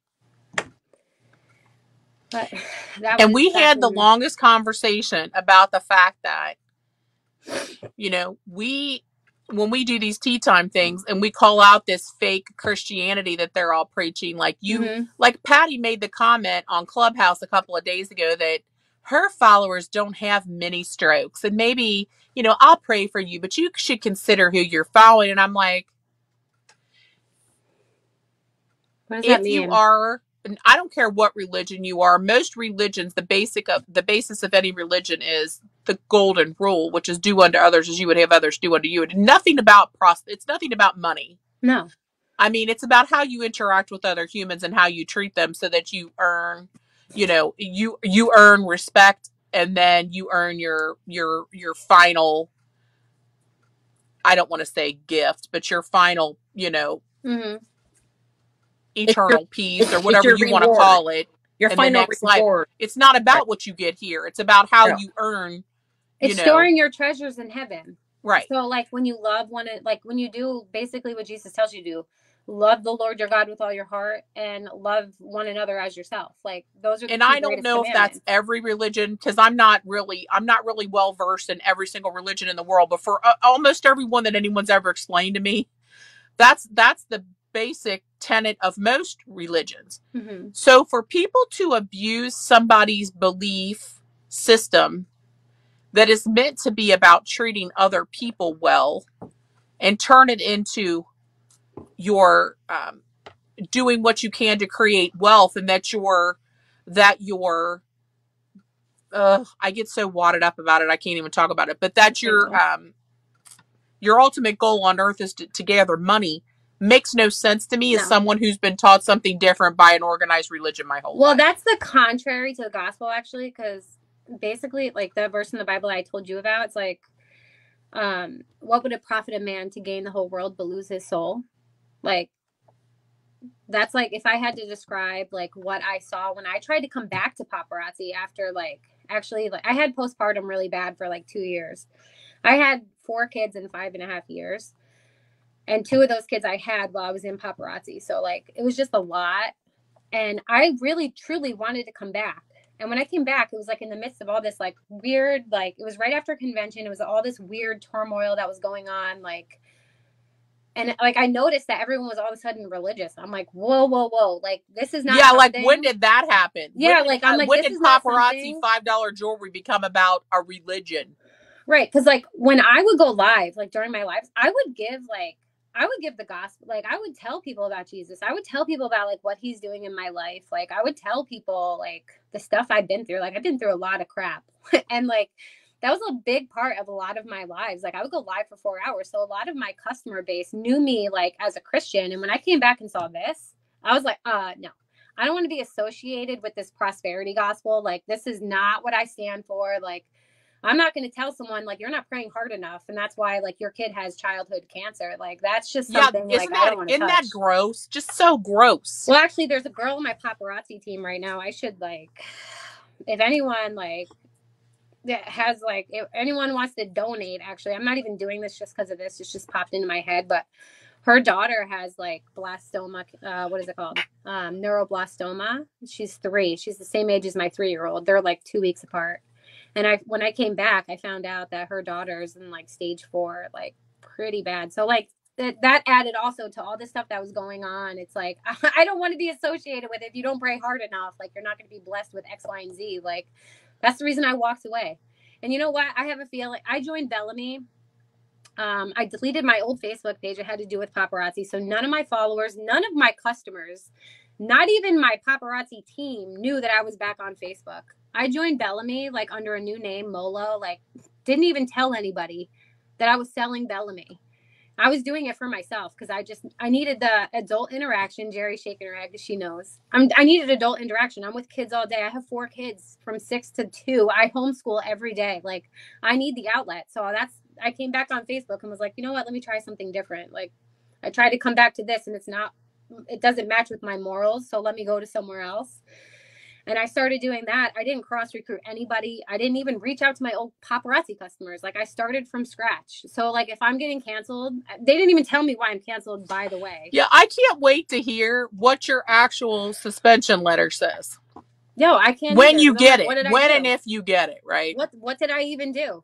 Is it a suspension or a cancellation? She doesn't even know. She just can't get in. Which is probably going to be canceled now, which I don't care about. Like I said, it'll be canceled now. Like I don't do this for the money. Like I walked away 1.5 years ago. Like I don't care. But like at least tell me. Every time I got suspended in the past, which I've been suspended 4 times, by the way. I guess I was like one of those people who's like, oh, you did a wrong thing 4 times. Shame on you. You're canceled. Like.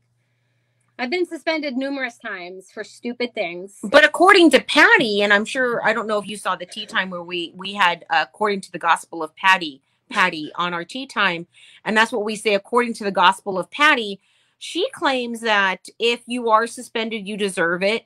And anybody who's been suspended that many times deserves to be canceled by the company. That's according to the gospel of Patty. Right. Never mind the innocent people who get suspended for no reason whatsoever. But according to the gospel of Patty, she is higher than thou, and she's never been suspended, even though on that tea time I proved that she does blatantly, knowingly violate policies and procedures by breaking them to grow her team.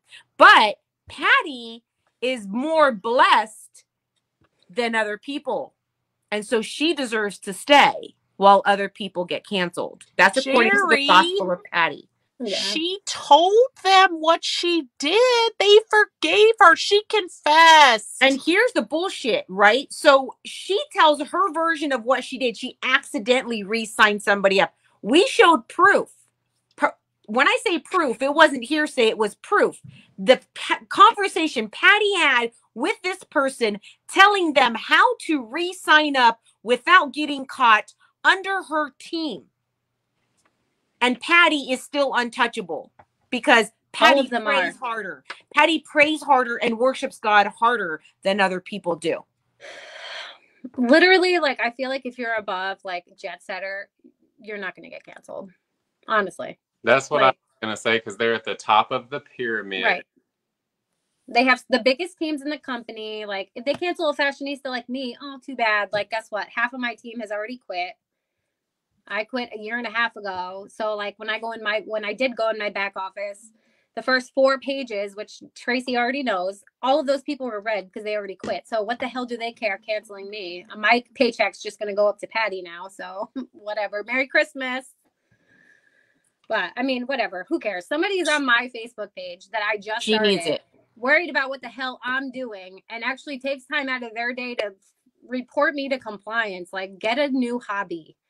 Seriously, that's ridiculous. I literally have deleted my Facebook probably 6 times up to this point. I even deleted the Molo one I had because it's restricted, because freedom of speech apparently is not a thing anymore, by the way. So I started a new Facebook page because I'm trying to do my own business, because like I'm sick and tired of working for other people. Like, I want to do my own thing. So I started a new business, and that's restricted because I refuse to give Facebook my actual phone number. So I'm like, what is actually happening in life? Like, I don't understand. All I can say is I'm glad you're out, because really now you don't ever have to worry about it anymore. And I know you stayed to be a resource to people who were on your team or people that were actually your friends. I have a feeling just about everybody that you worried about will probably be on their way out anyway, because there's not much left to stay for if you have most any of my directly ethics. sponsored people have quit. Like, it's basically like I was only getting commissions off of, like, it wasn't even that much. Like, I'm a fashionista. I was getting like $4,000 a month because it was like my third tier and below. People I don't even know. People who joined after I quit. Like I said, I walked away from Paparazzi after that Paparazzi Elite Summit I went to in 2018 in Utah. Like, I literally just morally couldn't do it. I was like not sleeping at night. I'm like, I can't go on here and do this model of like what I've been taught. Tell your teams to order.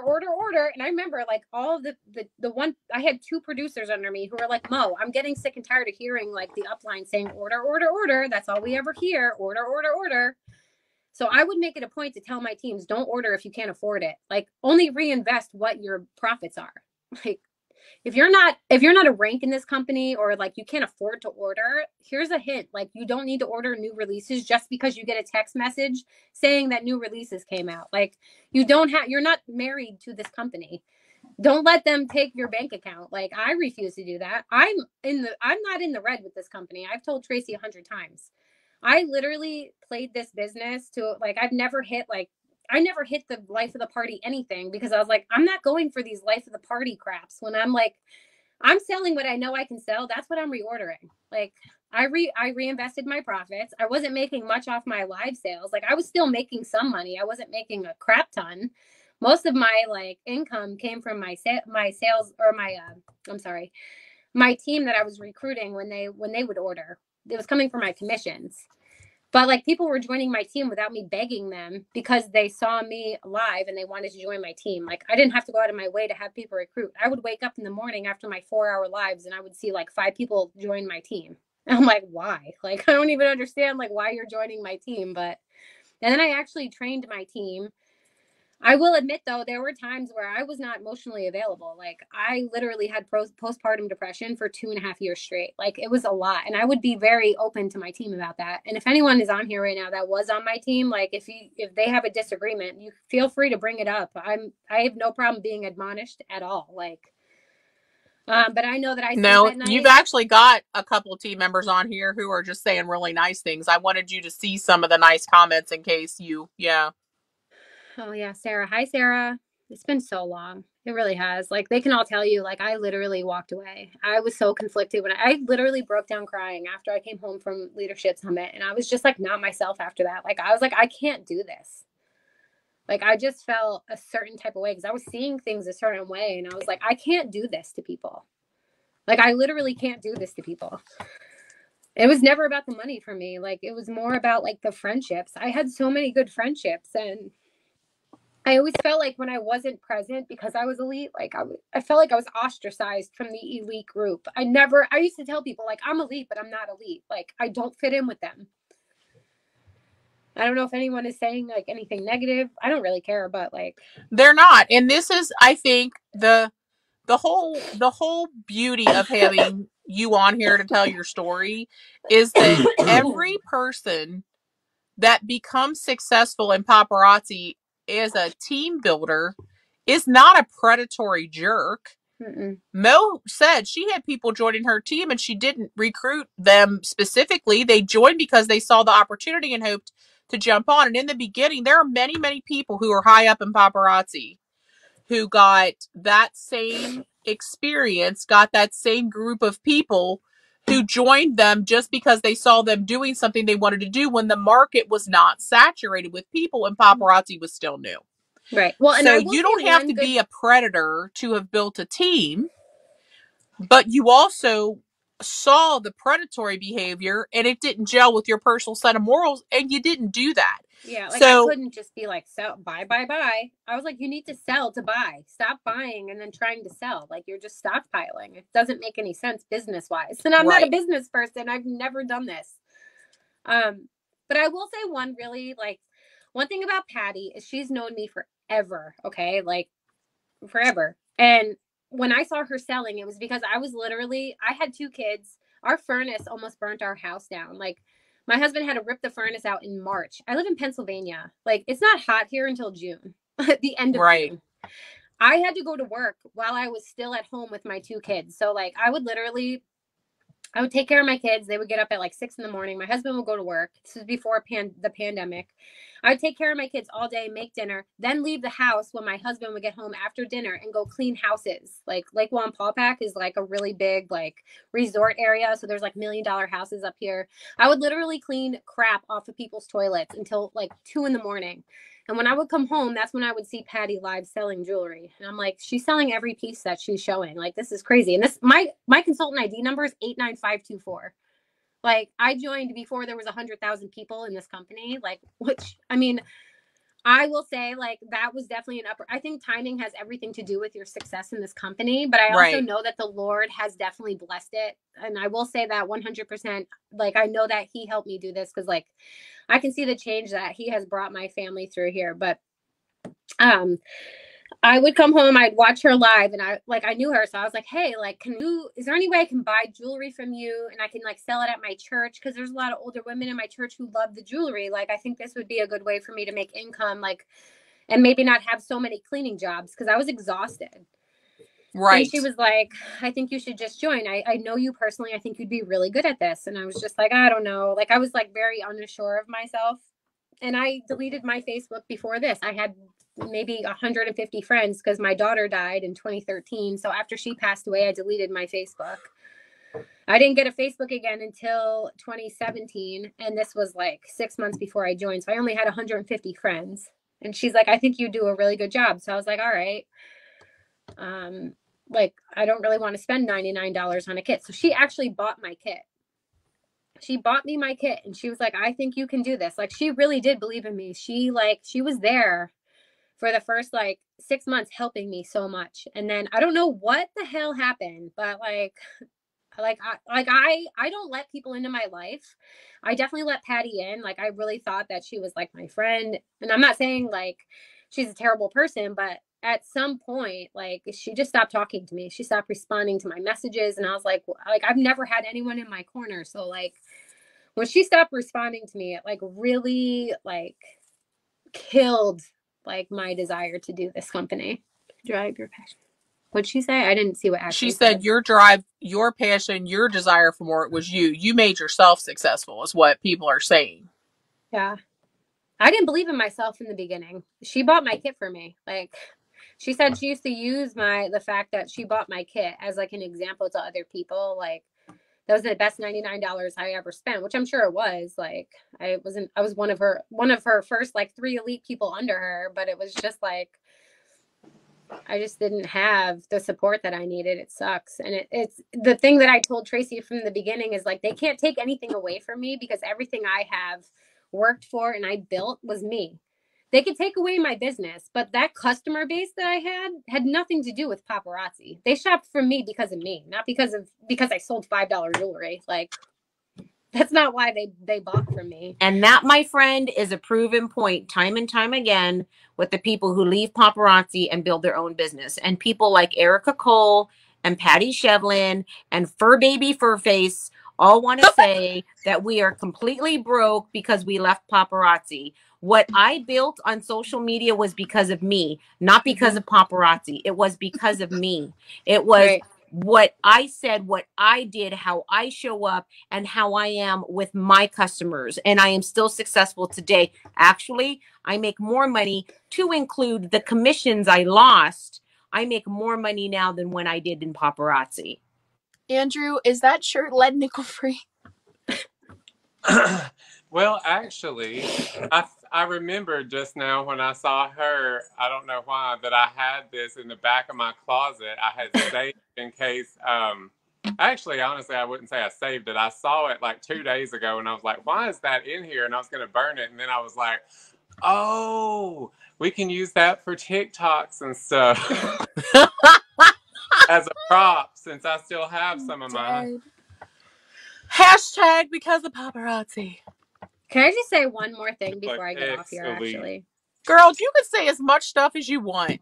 Okay, so as I did join Bellamy, just because I needed something new, right? I just want to show you guys something real quick, all right?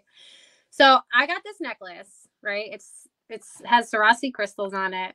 I shower with this thing on every day because I'm lazy as hell. I just don't want to take it off. Like, I shower with this thing on every day, okay? This company didn't even know who the hell I was. Literally, I got this from one competition. Like, they did one like challenge. It was like, do this and this, and I'll send you this and this. And it was like an exclusive thing that they had, and this necklace. So I was like, okay, I could do that easy because I'm like driven by challenges. Hit that challenge, got this in the mail, showered with this every day for the last 2 months. It took me 7 months to hit elite with paparazzi. Okay. 7 months. And all I heard the whole time was, oh my gosh, the elite necklace. You're going to get the elite necklace. You're going to have an elite necklace just like me. And I'm like, oh, maybe it's going to be like a nice silver necklace. It won't be like the $5 jewelry. Like, it'll be so nice because they reward the people who work really hard, right? No. Okay. Here's my elite necklace from paparazzi. Hold on. I lost the charms that go to this at Leadership Summit. Told one of the people who work for corporate that I lost it. They were like, well, you got to like email us, let us know. I was like, I'm not doing all that. I'm like, here, what the, like, I don't understand what the problem is. This thing is so freaking tarnished. Look at this. This is how they treat elite people. I never wore mine. I kept it in the box and it's still tarnished. Like, what the hell? I'm not trying to talk bad about anyone because it's not my thing. But I wanted this thing so bad. And like, I joined July of 2017. Okay. How many years ago was that? Because I'm bad at math. Was that 4.5 years ago? Yeah. 4.5 years ago. Okay. It took me 7 months to hit elite. Like, I don't understand. Like, this really bothered me. Honestly, it sounds really stupid, but that like really bothered me. What, did they don't even value you enough to by reaching some giant goal that you can have something worth more than 37 cents that tarnishes? I mean, it's ridiculous. Like, to hit elite, you have to have 40,000 like in your team volume. Yeah, I typically don't talk about, I don't know, real silver or gold or something, but right. Everyone else is getting Chanel and stuff, and you get some shit 32-cent necklace from China. I never talk about my paparazzi journey, but I will tell you this for a fact. The entire time I was in paparazzi, the only time I talked to the founders was when I was a circus monkey going on the stage. It was in front of everybody. They couldn't stand me. In Bellamy, I barely started, and the founder herself messaged me and asked me if I was coming to convention, and I said no. And she said, I totally respect that. They did not withhold anything from me. And at convention, I won so many awards that I had no idea I was going to win. None. Zero. I got the Rising Star. They literally had a girl put me on FaceTime to carry me up on the stage to make sure that I had that experience, even though I did not go to their convention with them. That's amazing. And she still private messages me. The founder and her husband still private message me. Yeah, she's like the sweetest person ever, for real. She gave me like a personal shout out too. I haven't been able to be like involved with Bellamy the last like month just because like I've literally been hit with a tidal wave of like plagues. Like I've had RSV, COVID, had to have 2 teeth pulled like for ridiculous reasons, had my son in the ER just tonight and come home to like not being able to get onto the Paparazzi website. I'm just like, I don't understand it. Like I wanted to go to convention every year I was there, but when I'm pregnant, I'm on like strict bed rest because I have really high risk pregnancies. Couldn't go. I think I actually told Summer that I couldn't go. And that was like at Leadership Summit in March. So convention was July. I was clearly pregnant, told her everything. And they were like, well, you have to go to get your stuff. And I'm like, okay, so I'm going to miss out on all the awards I've gotten. Like, I don't give a crap about being on stage. It's not my thing. But like, can you at least like give me the stuff that I've like worked really hard for? Like I can pay for the plane ticket. I can go to Vegas. I just physically cannot. My body won't allow me to. And they were like, sorry, you have to be there to get your stuff. I'm just like, what is that? Right. And they shipped me all my stuff. Not only did they include everybody, shipped you all your stuff. They didn't make you feel bad for not going to convention and buying their swag and, you know, drooling all over and sucking their assholes. None of that. None of that. You know, not to mention, like, I don't even want to bring all this like crap up because I've talked to Tracy about everything, literally, because I just needed to get it out. I've been holding it in since like 2018. But like, you know, even the incentive stuff from like top leaders in this company where they're like, oh, make your teams do X, Y, and Z. So it's like, I'm morally like bankrupting myself right now to try and like prove myself. This was like in the beginning, right when I hit executive producer. It's like, and one of the Tracy, if you want to say names, you can go right ahead. I don't feel comfortable doing that, but if you want to spill the beans, you can go right ahead. One of the top leaders in the company was actually like, I'm going to give away a cruise to my elite leg. Does it rhyme with handy bunch? Yeah, there you go. The top leg on my team that has the biggest growth in a month. So I'm like, all right, guys, we can totally do this. I had the smallest team on her leg. I'm like, we got this all day. Like, let's work really hard. I'll teach you. I'll show you how to sell. Like, I'll share out your lives. We got this. So at the end of the month, she messages me at like midnight. And she's like, I just want to let you know, like your team won, blah, blah, blah. Show me everyone who's active, or send me your back office like report. Show me who's active so I can add them to this like contest. So I was like, oh my gosh, that's amazing. I'm so glad we won. Like I knew we were going to. My team works really hard, blah, blah, blah.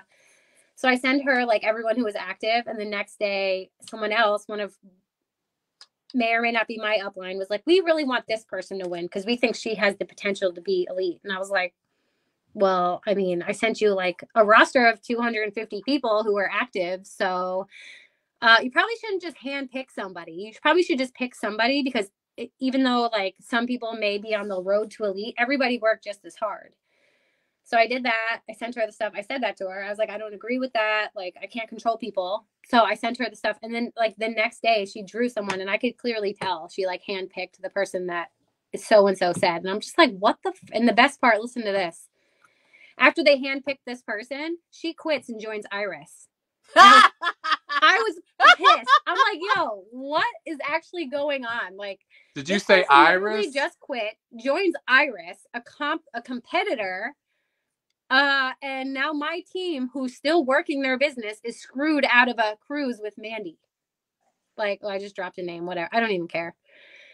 I was like, what the? Like, that's not even right. Like, there's like 200 people who are still working their business on my team who would actually really love to have that opportunity with someone they actually admire. And I was basically like made fun of without actually like them mentioning my name, saying like, I can't believe someone would shoot themselves in the foot like that. Cause I actually told my team what happened. I don't even care. I was like, oh yeah, that's really funny. They handpicked this person to win. But your team deserves to know. Your team thought that they won. Right. They did win, but like I did tell them, and they thought that it was a random draw, and they just didn't win, and it was absolutely rigged. Right. And I told them that. And I actually said they handpicked this person, and then she left for Iris a month later. And you know what? Instead of them picking someone new, they bought this person an iPad. Have fun in Iris. Here's an iPad. And all the people who are still making you money are literally shit on. Cool. Nice way to ditch the price of having to give a reward, Mandy. Yeah, honey. like a cruise costs that much money for someone who makes $1,000 in a month, right? Nice. Okay. Nice, Mandy Heinz. Classy. Other reason why I walked away. I'm like, I'm not going to sit here and be bullied by people who are making this much freaking money every single month on the backs of the people that I actually give a shit about. Sorry. So I see some stuff going on in the comments. Joe Rivens, the reason that lady is laughing is Morgan's grandma, and we were just saying hi to her. So she doesn't actually... She didn't mean anything by her comment. We're just saying hi to Morgan's grandma. So, yeah. It's okay. I caused a kerfuffle by saying hello to somebody's grandma. This is just ridiculous. Girl. Jerry, I want you to read this. Just tap on it. Because she's been commenting these paragraphs the whole time. So just tap on it. What? Kelly, if you want to talk, I feel free to come on Clubhouse. Yeah, come on Clubhouse later, because, yeah. Oh my gosh, Kelly Culpepper. Why does that name sound so familiar?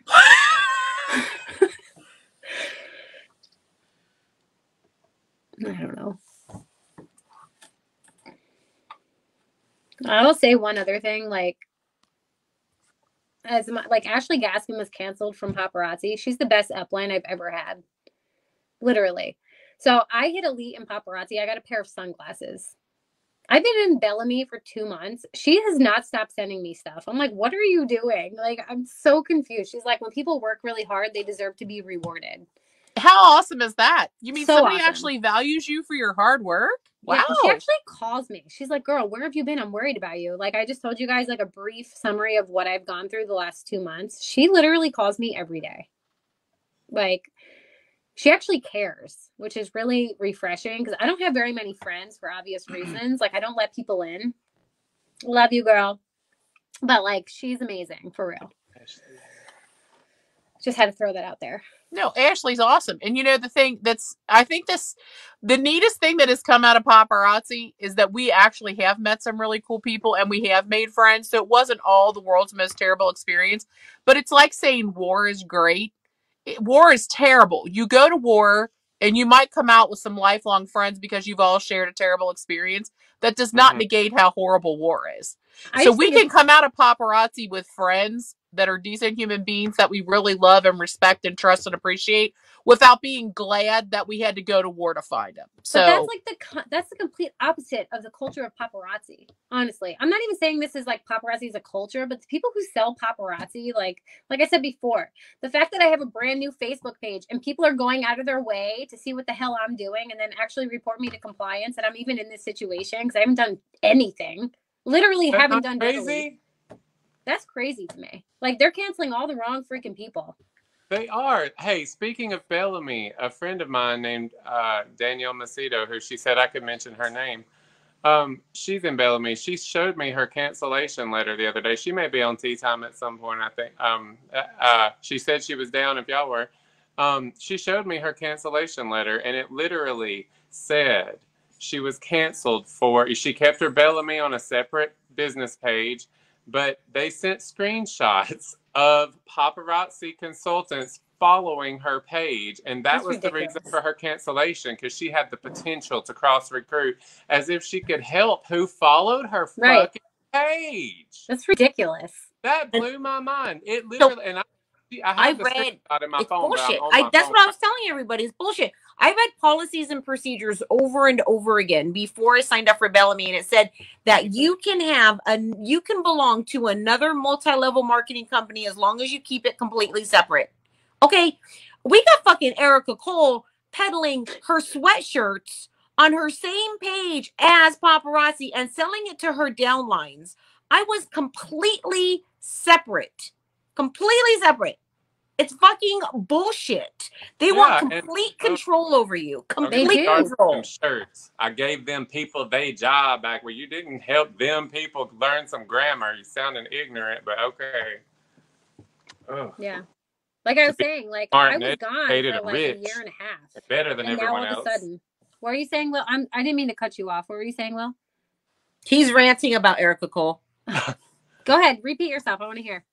No, she sells those shirts and things that say, I gave them people they job back. Like literally playing on, like, I mean, you get what I'm saying? Like, it's like, really? You're going to sell some stuff with this grammatically awful, incorrect, uneducated sounding slogans on them like it's cute?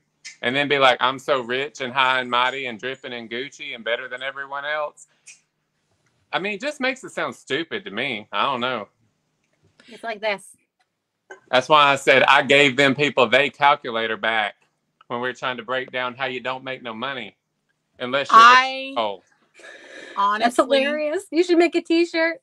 Yeah, Caroline's already got a graphic ready. Girl, I want it. I want the shirt. I gave them people they calculator back. I don't people want they multi-level marketing pyramid scheme back. I don't want anybody to be confused about what we're saying here. We're not mocking somebody who isn't educated and speaks the English language differently. No. We're actually pointing out that a person who has a very well-respected education and came from corporate America is talking about her business and acting like, you know, she's trying. I guess she's trying to. What is it when somebody takes someone else's culture and uses it for their benefit? There's a word for that. Misappropriation. Misappropriation. I guess it's, you know, if it's your own culture, it's okay. I don't know. I don't know. That's okay. Here's what it is. It's an educated, very smart. I know her, a very smart, educated woman who is talking less educated than she is to appear relatable to people she can con into her scam. That is what it is. And let's not forget that she's going to feed us to the hogs. Oh, yeah. Yeah. Me and Will are supposed to be killed and fed to the hogs. And that's okay. So, I mean, let's just say once again, it's just another attempt at gaslighting and misleading people about what it is to have, how she got the money that she obtained by becoming wealthy through her paparazzi commission checks. And that's the part that is just, I'm so tired of the lies. If your business can be built exactly the same way again, if everyone can do exactly what you did and be as successful as you, then you have a real business. Mm-hmm. If, on the other hand, you have reached a level that no matter how much people emulate your exact steps, they can no longer recreate, then you are selling them a lie. Mm-hmm. And I don't appreciate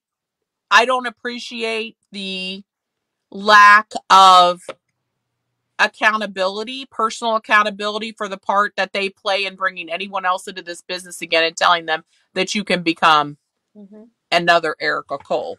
It's impossible at this point. When you go like 13 levels deep, doesn't that mean you've exceeded the population of the world as far as being able to recreate that? You know that I hit fashionista without having a single elite or producer underneath me, right? I never had a single elite or producer person under me until after I hit elite, because I trained my people the correct way. It's hard to hit fashionista after elite. That one was the hardest one, I think. Yeah, I could not. I was training my people the correct way. I wasn't just telling them to buy. So like I never, like after, like there was nobody on my team who was producer until after one person hit producer. That's why I hit fashionista. One person. I didn't have 15 elite people under me. I didn't hit fashionista with any elite. I didn't when Raimi Graham got elite is when I went to A-lister, but I hit fashionista without. Because you trained your people the right way. Correct. And that's why even though you stopped actively selling paparazzi, Mo, your team still sold and continued on because they were probably making money. Yeah, they were making, they were successful. They weren't going into debt. You had helped them create a sustainable business, which they then sustained without you, which is actually a mark of true leadership, right? Mhm. That you taught them to do their business in a way that they could sustain. Unfortunately, that is not typical. But you still had a team commission coming for quite a long time after. Until this month. Because Merry people Christmas. that you trained then continued to train on how to have a sustainable business. But where I guess it all goes south for me is that they were still under Patty. So I wonder if it was because of your training or because you know how many people that of I've Patty actually pressure adopted from other elite leaders who didn't help their downlines. Like same with Jerry, same with me, same with Andrew. We did the same thing when we helped people.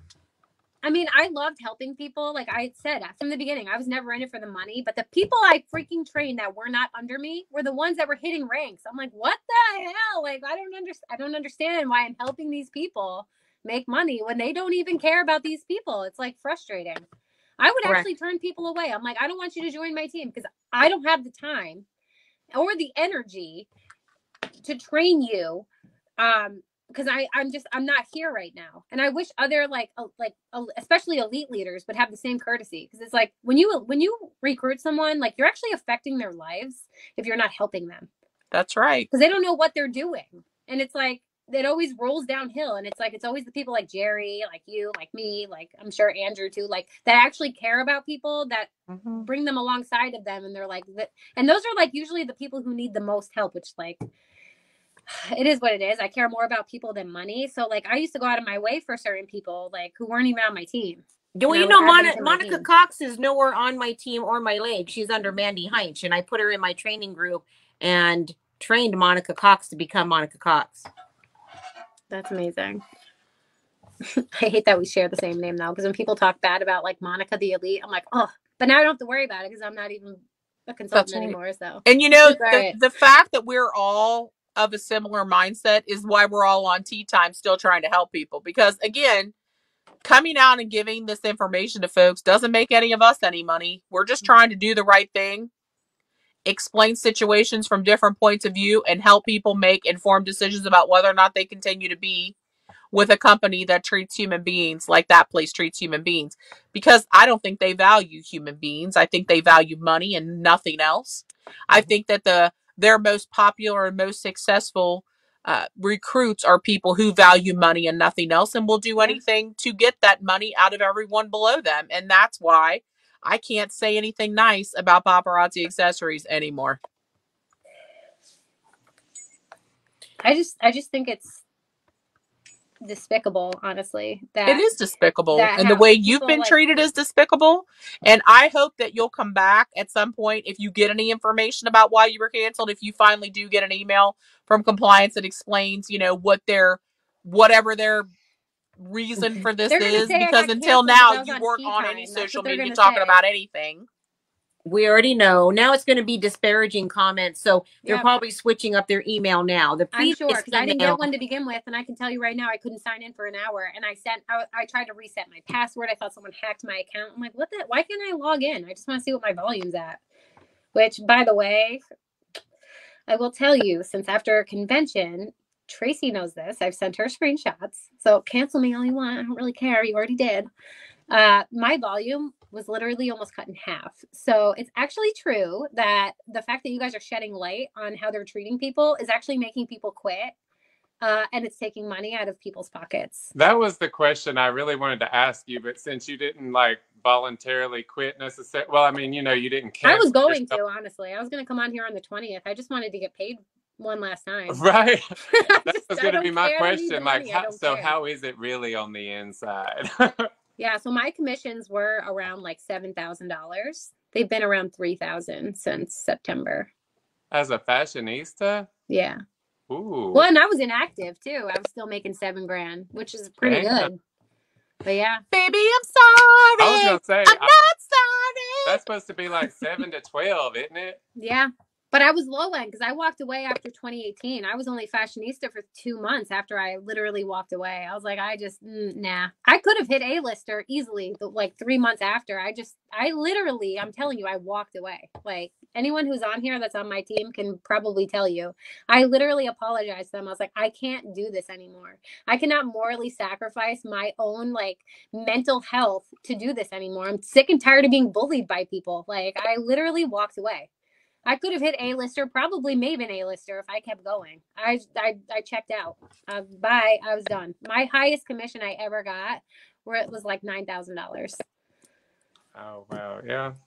It's a lot. I mean, it's not what everybody puts it out there to be. I mean, I know I worked my ass off 24/7, never caught a break for anything, and it's like, it's not really worth it at the end of the day when you really look at it. Like now, yeah, all of us with our boutiques, that's great, but we're making more than $2 in a quarter on, you know, and how much volume you have to move to make any profit. That's if you do after you whittle away costs and you're not buying from other consultants. That was the biggest thing. Do you feel good knowing that you really sold most of it to consultants anyway? That used to drive me nuts. The circle of causality here is complete. Like you buy it from the company, sell it to more consultants, and it just keeps going around in a big circle. Just keeps depreciating. Okay. You're losing money if you're buying. I used to tell this to my team all the time, like, stop hopping on my lives and buying jewelry from me. Stop. If you want pieces, I'll send them to you. I don't care. You can ask anybody on my team. I used to send them remember when the mermaid snaps were huge? We were talking about that a minute ago. Yeah. I literally would be like, oh, who didn't get, you got them taken from your car. Okay, let's do a contest. If you're active, I don't even care how much volume you have. If you're active and actually working your business, comment under here and I'll send you 25. I did that for 4 months. Somebody reported me for bonus buying. I was like, excuse me? I'm not bonus buying. My volume is 1,000. I'm buying what I can sell. Like, what are you talking about? Yeah, that actually happened to me. Because I was trying to help out my team who was getting frustrated because they couldn't get the hot pieces that were in the back office.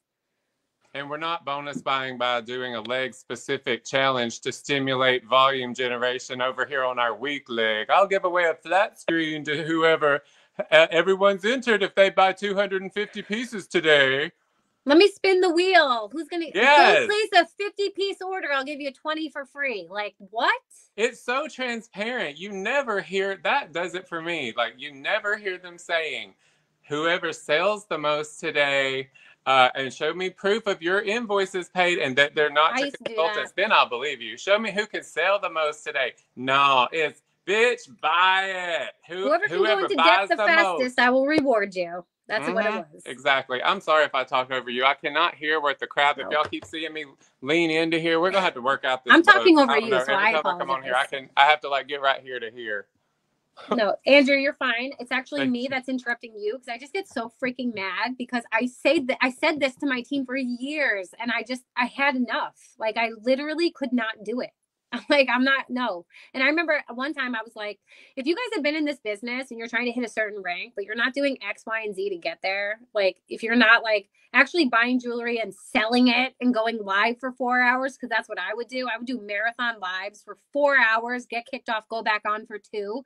That's how I got to where I was. If you're not actually trying to sell jewelry, like this isn't for you. Stop wasting your money. And I actually had someone yell at me, like, how long have you been a fashionista? I was like, well, I've been a fashionista for 9 months. How long have you been a director? Like, it's not the same thing.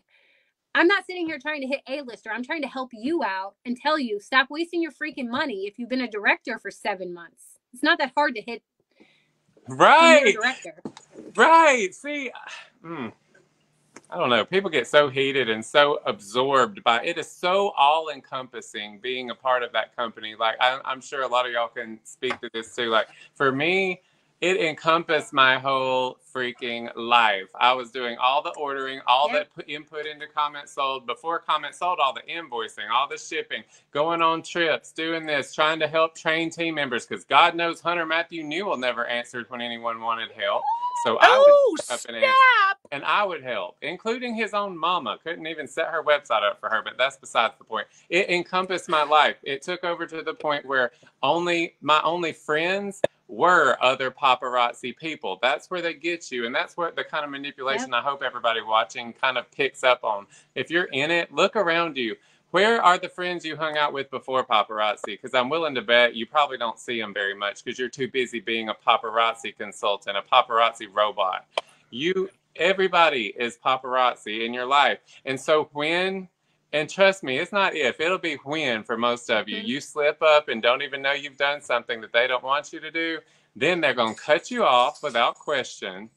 And you're going to feel like your whole world is imploding. Like at the time when I signed off of the account, and I'll tell this very detailed at a later date, but I felt like my whole world was crumbling. I felt suicidal. I laid down in the grass in my front yard at like 3 a.m. crying out to God. And I finally called my mom and asked her to come and stay with me for a while, like my mom and my brother, because I felt like, I don't know, I'm going unhinged. I've lost everything I had now. Like everything, I had a house and a car, but I'd lost, all my friends. I felt like I was ostracized. I was on the outside and I was suicidal. Like I called my mom and said, I don't know if I won't take my life if I'm stuck here alone.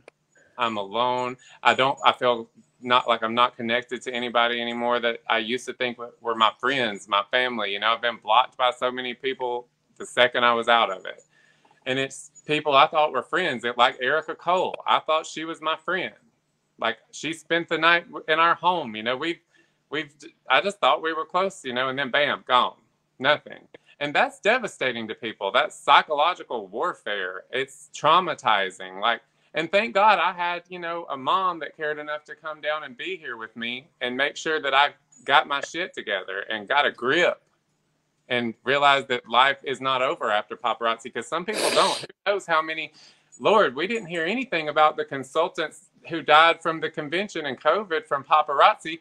We damn sure wouldn't hear if somebody committed suicide because of something like this. That would be buried as quick as anything. And who knows if that's happened to someone. And that's terrible. It's terrible that they lead under that kind of they keep you under that kind of a microscope and under their thumb. And it's just sick. It's really all sick and twisted. When you hear what we're saying out loud, it's really fucking gross that we were all even a part of this. And I feel embarrassed and humiliated and like an asshole for signing up half my hometown. Like, I don't know.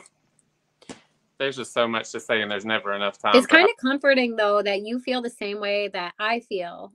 Circumstances are different. I had postpartum and I had nobody in my corner. And I was a stay-at-home mom with 4 kids and my husband actually went to work until COVID happened.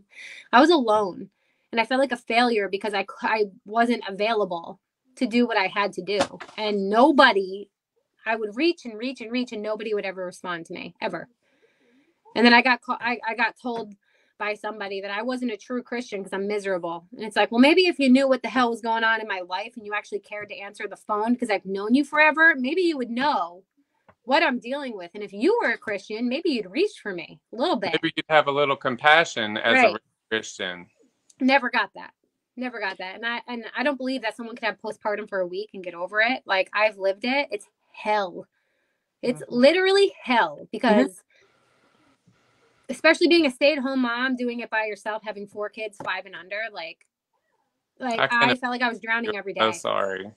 I felt like I was drowning every day. I was still trying to work this business to be there for the people that were on my team and be there and be present for the people that pressured me to do what I still had to continue to do. And it was the most bankrupt I've ever been in my entire life. And missing time with my children, watching them grow was not worth it. And I had to choose what was best for my family, and walking away was definitely the best thing for my family and my mental health. So I don't regret a thing. I'm surprised it took me this long to get a compliance email on my thing. I didn't get an email. I didn't understand why I couldn't sign on. So I actually searched myself on the website. You guys can all do it right now. Type in Monica LaMonaco and the email that pops up is compliance@paparazzi.com, which means I'm probably suspended without them telling me why, which means they're probably going to cancel me. Yeah, that's how it usually shows up. Yeah. I got suspended. I've been suspended numerous times. Summer. What'd you say? I said, like Misty and Summer, don't we think they're the compliance department? I don't even care. Like, honestly. Well, I think the best part for me about doing tea time is people coming on and telling their stories and feeling better afterwards. And then you find somebody that, you know, relates to you and they can say, thank you for telling your story. I feel the same way. Like it's such a healing experience to know that you're not the only person. And one thing that I want us all to stop doing is I want us to stop beating ourselves up for doing what we at the time were told was the thing to do to be a successful person. When your set of morals doesn't agree with it anymore and you walk away, you did the right thing. You didn't do anything wrong by joining. They did a lot wrong by trying to change what we joined as a business into something manipulative and gross. Mm-hmm. You know, on the surface, it didn't appear to be manipulative and gross. And when it became manipulative and gross and we all bounced, that was the right thing to do. Joining the company wasn't wrong. Continuing to behave that way would have been wrong. And none of us did that. So we've got to be kinder. We weren't dumb. We weren't stupid. We were lied to. That's the thing. We were lied to by a bunch of master manipulators who have had years to perfect their lie. They've tweaked it for 10 years now until it looks like something completely other than what it is. We went into it with honest hearts. They operate it with dishonesty. So that is not our fault. That's theirs, and the blame is on them. Agreed. I don't want us to continue to allow them the control of making us feel bad about ourselves. And if you feel that way, that's what the Recovering Paparazzi Consultants Group is all about. And I wanted to, we haven't mentioned that tonight. The Recovering Paparazzi Consultants, if you're out of Papa and happy about it, is a group on Facebook that we have. There are over 2,000 members now. And we just started it in August, okay? Or September. It was September something, August. Anyway, it hasn't been that long. There's 2,000 people in there who are ready to listen to whatever your story was, whatever angle you come at this, leaving paparazzi from, even if it was involuntarily. I tell people all the time, I got fired by paparazzi. I felt like I'd been kicked out of Eden. I had no idea what I was going to do or how that had even happened. It took me forever to be able to even look at the jewelry. I was so brokenhearted and broken up and self-doubting and just so disgusted with myself for having ruined such a great thing by, making decisions. And anyway, it took me a long time to get over it. This group is for anybody who's not there anymore, and you're going to find somebody that resonates with you. Why are you yelling? Oh my God. Oh my. Can you just talk? I can't say it. Mute yourself. Mute myself? But Tracy, I was like, what is that face? Okay, so I have to go. My dogs are barking and they probably tore up my whole garage. So thank you so much for coming on. I appreciate it so much. And you're going to be so much happier. You just, girl, I know. I'm like, what just happened? And you're welcome to come on and do Clubhouse after party if you want to. Yes, it's so much fun in Clubhouse link, somebody, please. I will just say one more thing though. Like, I know she just left, but like the one thing that was really bothering me, like just talking to you, Tracy, is like, it's not fair that like, because you and Jerry are the face of this whole thing, it's not really fair that you guys are getting all the backlash, because there are people who agree with you, who have felt the same things as you. And I know, like, I just got canceled today. So it's like, I didn't want to speak out. I have 4 kids. So I was using that money like to my advantage. Like I was investing the money I was getting from paparazzi. So it was like helping my family. But it's like, you're not alone. And like the fact that people attack you, like feel free to message me, because I don't care what people think about me. If anyone has something to say, like feel free to message me. I'll talk to you about it. I don't hide stuff. I'll tell you exactly how I feel. And if you don't agree with me, that's your problem. Like, I really just don't care. It's just not fair that you and Jerry are getting the brunt of everything, because like you said, there's 2,000 people that joined that group. So obviously there was more than 2 people who feel that way.